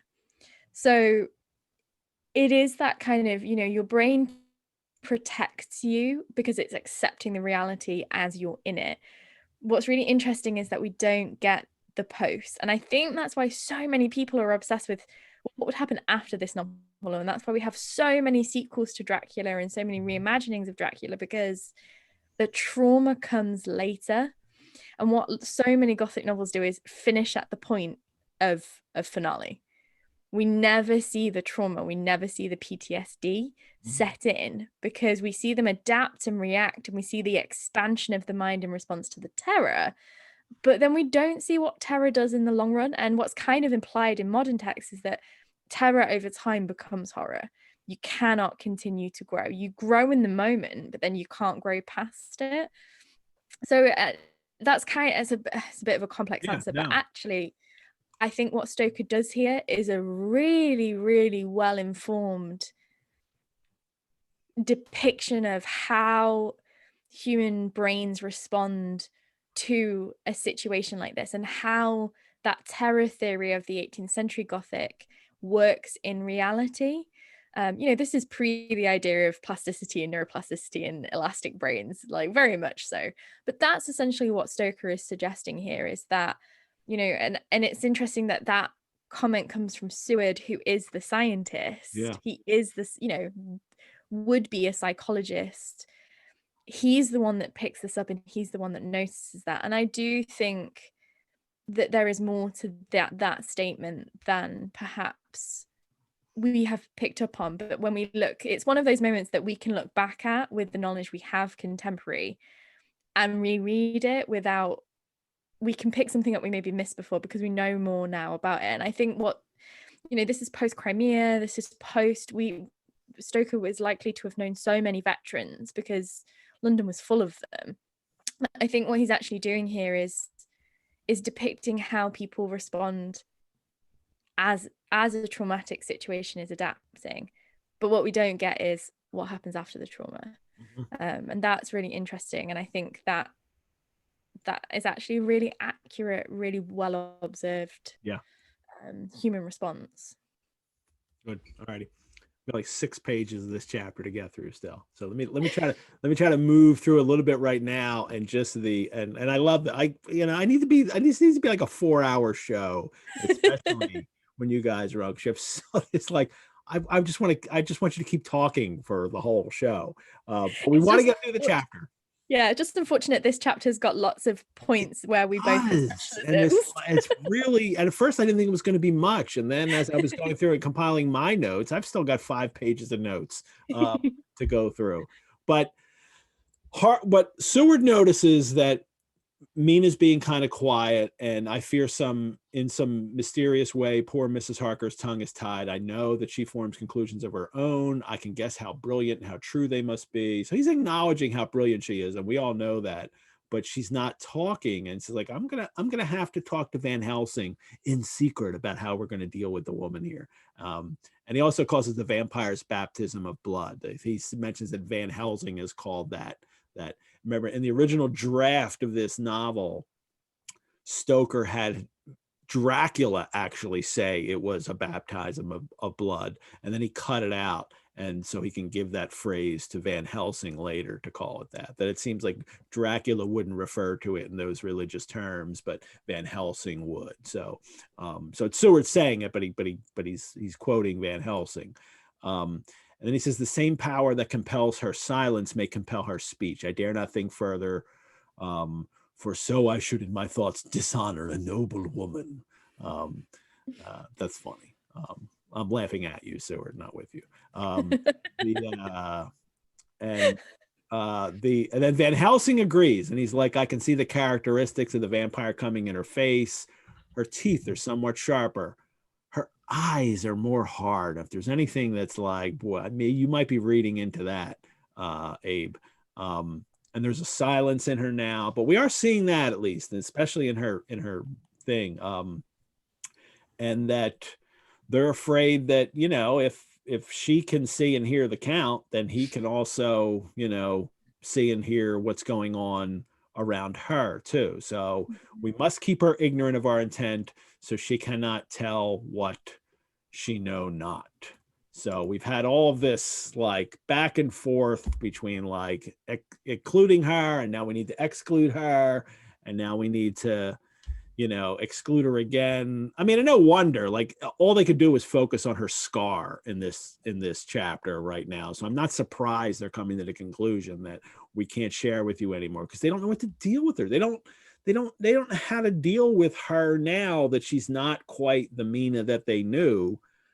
But she is the Mina that except that when you look at her, you see her teeth getting sharper. Are they getting sharper really? Or is that just the way that they're viewing her at this point? And it becomes this battle in their heads between paranoia or precaution. What are you doing? Are you being paranoid about this? Or are you really being cautious and knowing that she's, perhaps connected with Dracula in a way you don't want her connected?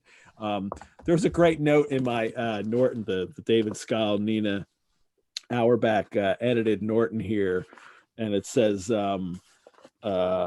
these men cannot make up their minds whether or not to include Mina in their work. In their peculiar circumstances, both inclusion and exclusion of a woman are likely to lead to disaster, but their vacillation also mirrors that of all Victorian men. So it's an interesting link back to chivalry as well, because what they're doing is depersonalizing. And this is what the hero narrative's built on. You are chivalric and heroic in your protection of the feminine, but you exclude the feminine. You know, you become a hero by defending the damsel in distress, but the damsel in distress is an icon, not a person, and is interchangeable from one to the other. And it's almost like, to fulfill this heroic narrative that they've decided to give to themselves, Mina has to lose her voice in more ways than one. Yeah. You know, to be able to fulfill this noble, holy quest, she has to go from being a real textured person to just being a figurehead. You know, she becomes just an emblem of moral values and of Britain, essentially, rather than the character she was before. If you compare this Mina to the Mina in the Whitby portions, you know, it's like, where is my character gone? Why have you taken her away from me? Like, it's a very interesting parallel to this constant talk of the Knights of the Cross and holy warriors, and, you know, there's a real sort of like lean into that chivalric narrative, and that seems to come hand in hand with a dismissal of the feminine, and therefore of Mina as a person. And Stoker has to like make it come from her too, because then right away, as soon as they start doing this, then Mina says, I'm not going to join you guys. You need to be free to discuss your movements without my presence, kind of thing. Yeah. So Mina gives the okay for this, that Stoker has to, you know, have his strong female character give permission for the men to treat her this way. So they at least have that. Like, they're all right, so we don't have to be paranoid or worried about her now because she's going to left. So they start their plans, and they talk about the Tsarina Catherine. I'll take another drink there every time I say it, of course. She's going to take 3 weeks to reach Varna. And so they have a margin of nearly 2 weeks. So they have to leave here on the 17th at the latest. He's cutting it close. Like, oh, we'll get there a day before. Like, you want to maybe have a little more time, but they're relying on, you know, travel, trains. They can do all this. And then, of course, we shall go armed against evil things, spiritual as well as physical. And the American gets to suggest Winchesters. The Winchester rifle. Like, Quincy is like, yes, we'll take Winchester rifles. That's what the American will do. Recommend the choice of gun, and then reminisce about, hey, remember that time we were all out shooting at the pack? Isn't it after us, you know? So isn't it so funny as well that they're like, oh, we need something to kind of kill the magical and the supernatural, and we'll take Winchester rifles. They're not in any way connected with the undead or spirits or revenge or anything like that. We'll take the good contemporary modern Winchester. Yeah, but that's for the wolves, and you know, and Van Helsing's like, you know, yes, you know, Quincy's head is level at all times. Like, everybody loves Quincy. I would just say now, Quincy is the best of them. And then this is where Van Helsing lets slip that we four, and Jonathan's like, we four? Whoa, what do you mean? I'm going too. And Van Helsing puts him off. No, actually, but Harker says, like, okay, we'll talk about it in the morning. I'll consult with Mina. This is kind of nice on Harker's part that he doesn't quite get that they're leaving her out. He thought that she was included at this point. And he seems to definitely want that to be, like, he wants this to be a team. He wants his wife to be part of this. We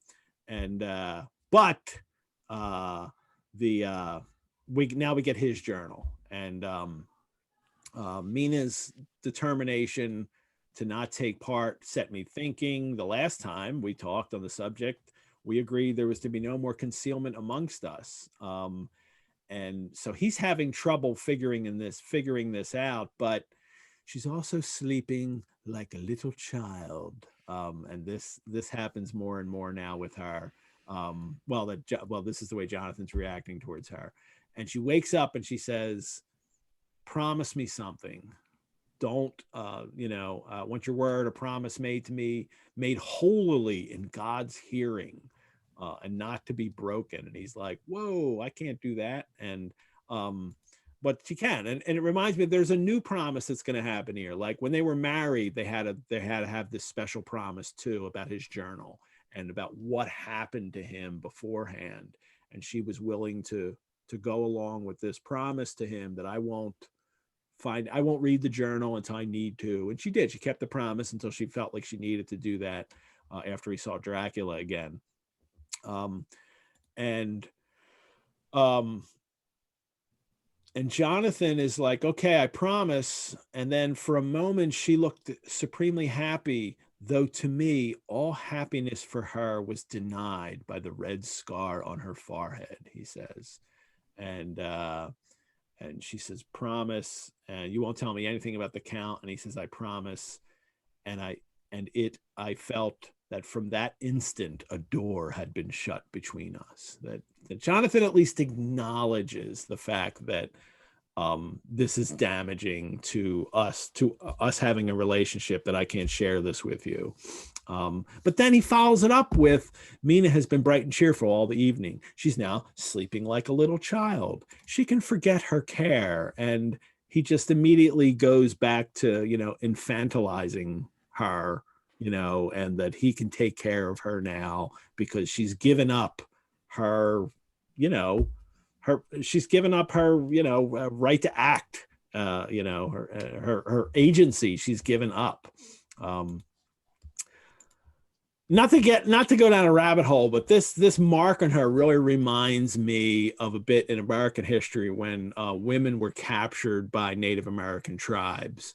And then sometimes when they would either be liberated, recaptured by, the white people and brought back, but they could never quite be accepted again. And there's several historical accounts of this, especially if they've been tattooed, because sometimes women wind up being tattooed on the face. And they lived so many years, and it wasn't as if they were asking to be rescued, because they wound up leading another life with, another group of people. But it really kind of reminded me of that she has this mark now from this other kind of group, and that they're having a great deal of difficulty now accepting her.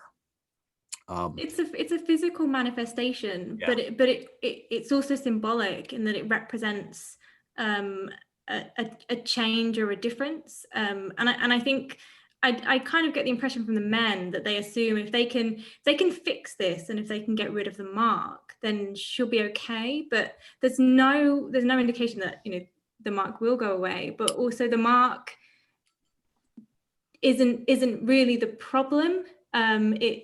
The problem is more intrinsic. It's more spiritual for Mina.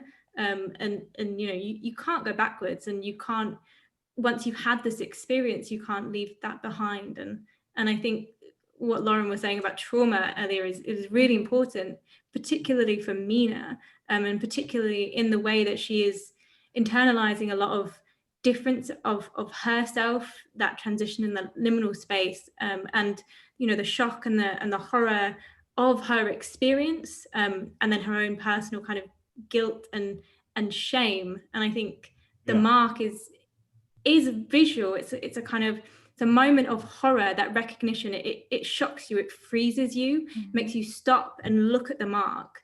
But it's also something a lot more than that. And Stoker keeps bringing it up. It's like it's been mentioned like 8 times in 2 chapters here, in different circumstances where people have to keep bringing it up. And I get that her link with Dracula in a plot sense, in the sense of these characters, that she is a kind of threat to them in some way, that she's part of, Dracula's vampire world, which is bad and evil and we have to destroy. But the kind of, it's problematic in this as a kind of literary text, in that Stoker's number one chosen the woman to be that, and he repeatedly focuses on the mark in her head, or as characters focus on the mark, and then has her go along with it. And it just all kind of reinforces that world of patriarchy that Mina seemed to be, bursting out of as a character, and how strong she was early on. And now she can forget her care.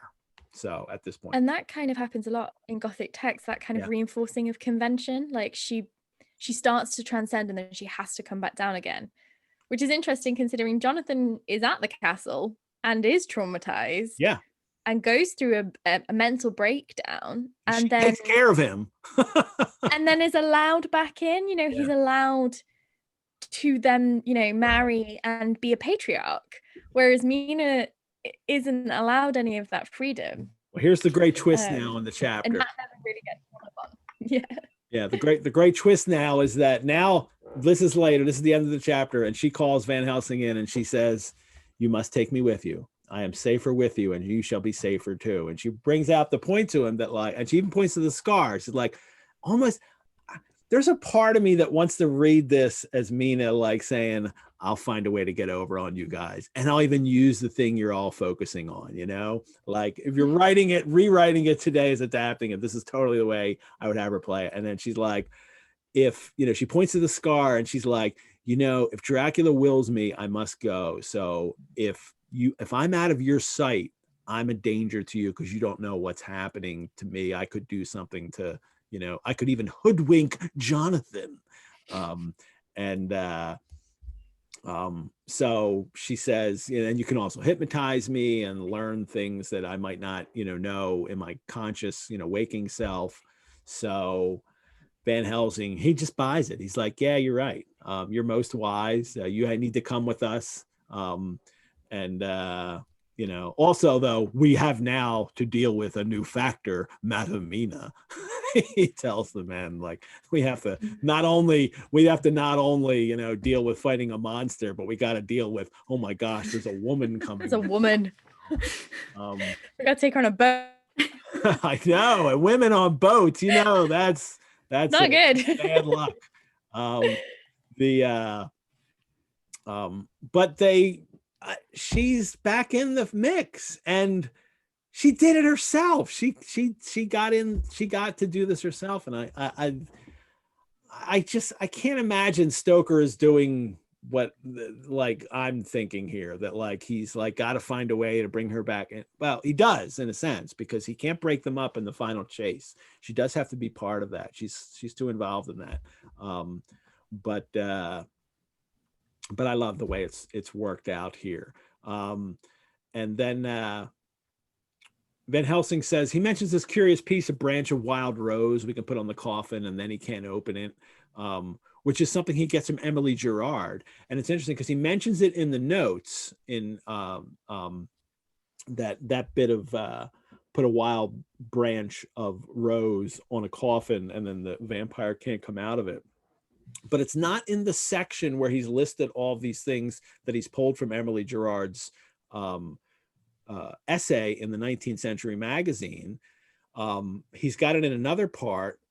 And also because that detail isn't mentioned in 19th Century Magazine. That's only mentioned in her book, The Land Before the Forest. So that's like the one piece that it's proof that he clearly read that book as well, and then pulled out that detail from it and used it in the novel.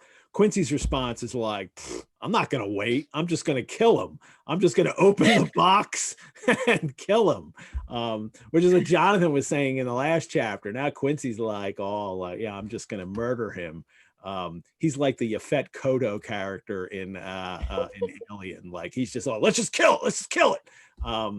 And Van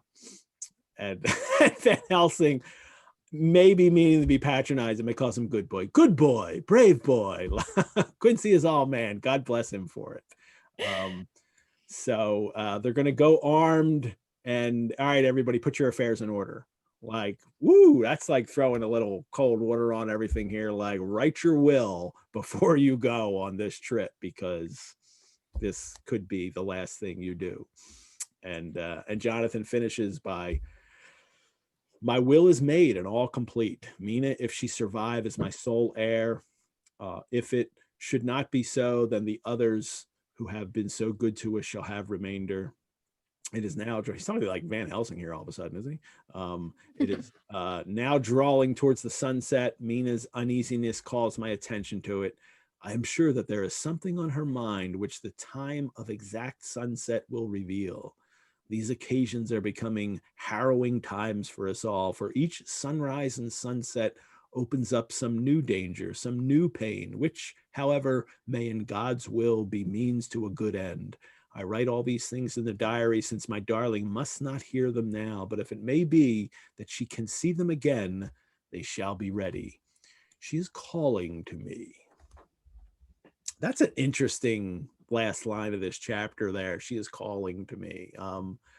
I'm just back and forth with Jonathan. Like, you know, he seems like a great husband and is so concerned with their relationship and her well-being, but in a way that also gives her agency. And then at other times is completely, you know, not doing that with her. And then he ends this with, she is calling to me like I am in service. I have to go to her, like I'm her servant now. But I guess that's the chivalric thing, right? That's the Arthurian code here. I also think it's, Mary and I talked about this earlier, about the tension in Mina's character, in that she is in a lot of ways almost out of Stoker's control. He essentially does what Milton does with Eve and Lucifer in attempting to create something that works. Mina has to be a foil to Lucy. She has to be someone who they would all risk their lives for. She has to be this ideal woman. But for the narrative to be able to work, she also has to be intelligent. She has to be brave. She has to be all of the things that kind of fit more in with the new woman. Yeah. But then she has to get knocked back down again.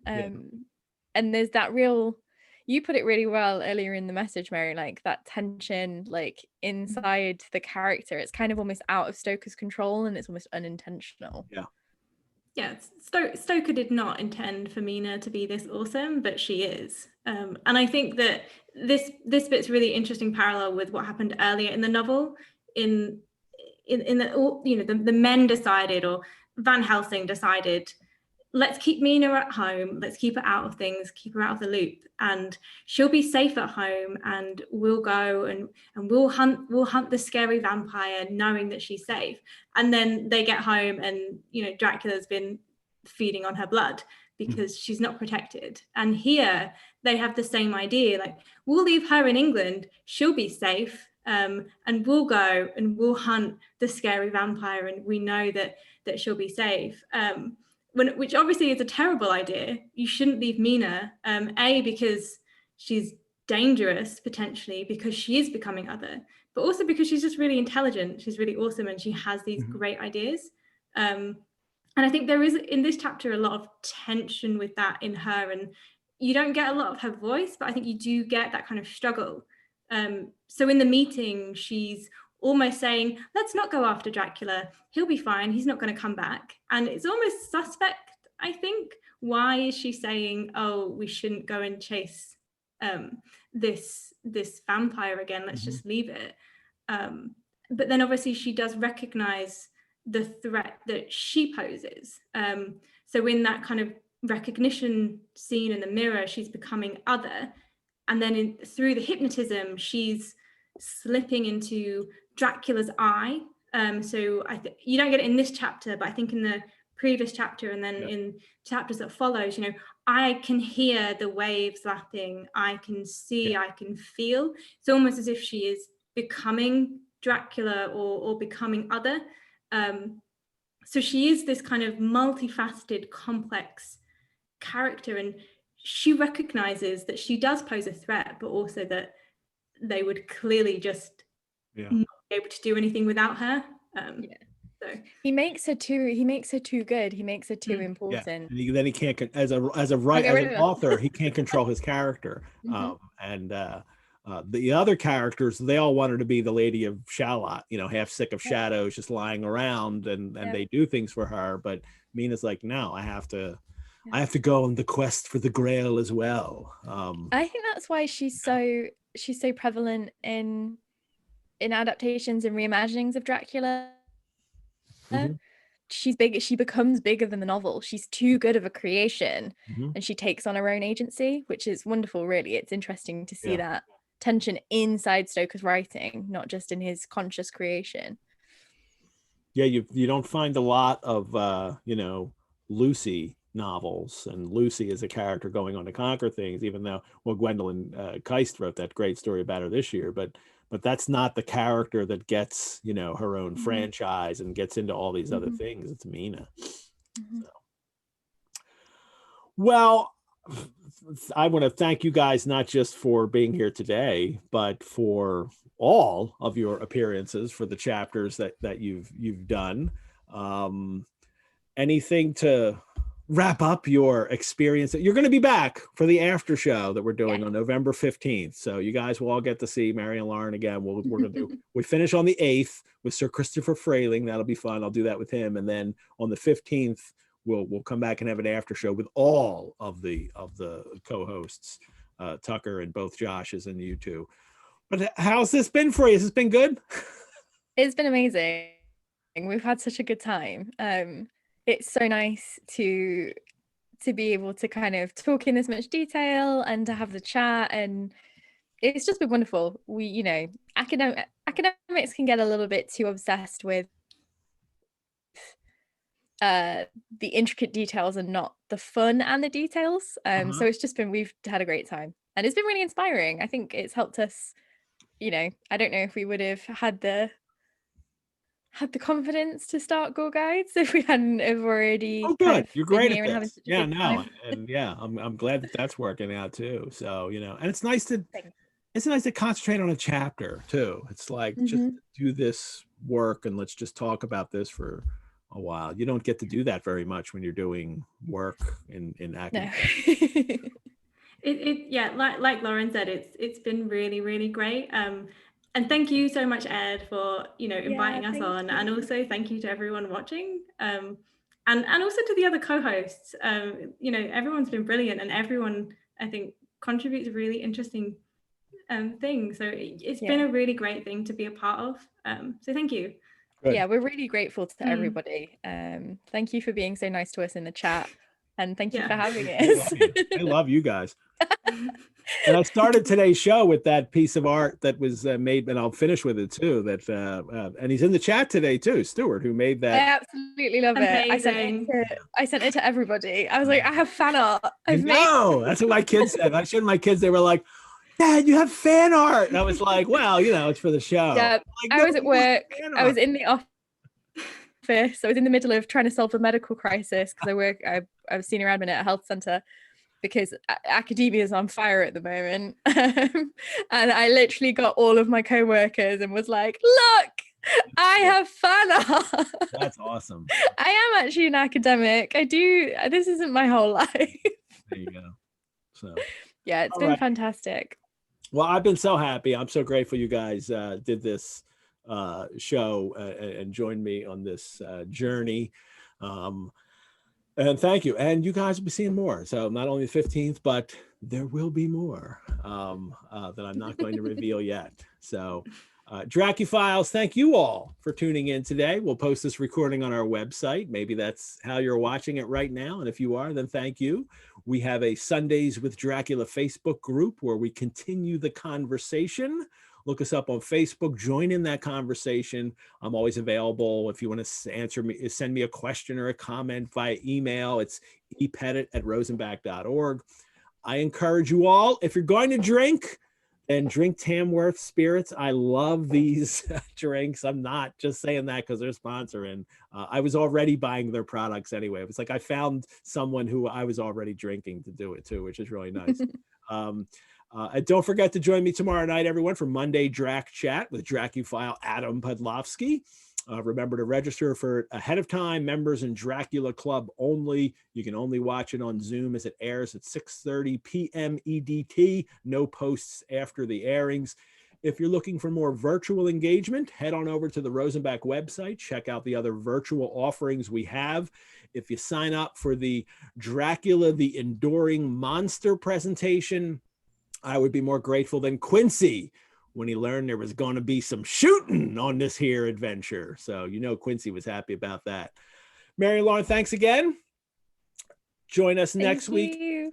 Join us next week, everybody, on Sundays with Dracula for chapter 25, when Dr. Seward utters the line, "Euthanasia is an excellent and comforting word. I am grateful to whoever invented it." He actually says that. Next week, I'm not making a joke. He actually says that. Next week, we'll have special guest Mark DeWidziak here, and it will be our last chapter with Dracula, the Evidence creator, Josh O'Neill. So once again, we'll be played out by Tucker Christine's Pleated Gazelle song, Storm into Whitby, which I still love every time I hear it. I listen to it on a loop, like through the whole show starting. And then when I finish and I have all these little work things to do to finish up the show every day after it's over, I just let it play over and over again in a loop. And I really love it. So farewell, everyone. And in the words of our friend Dracula, go safely and leave something of the happiness you bring. Bye-bye.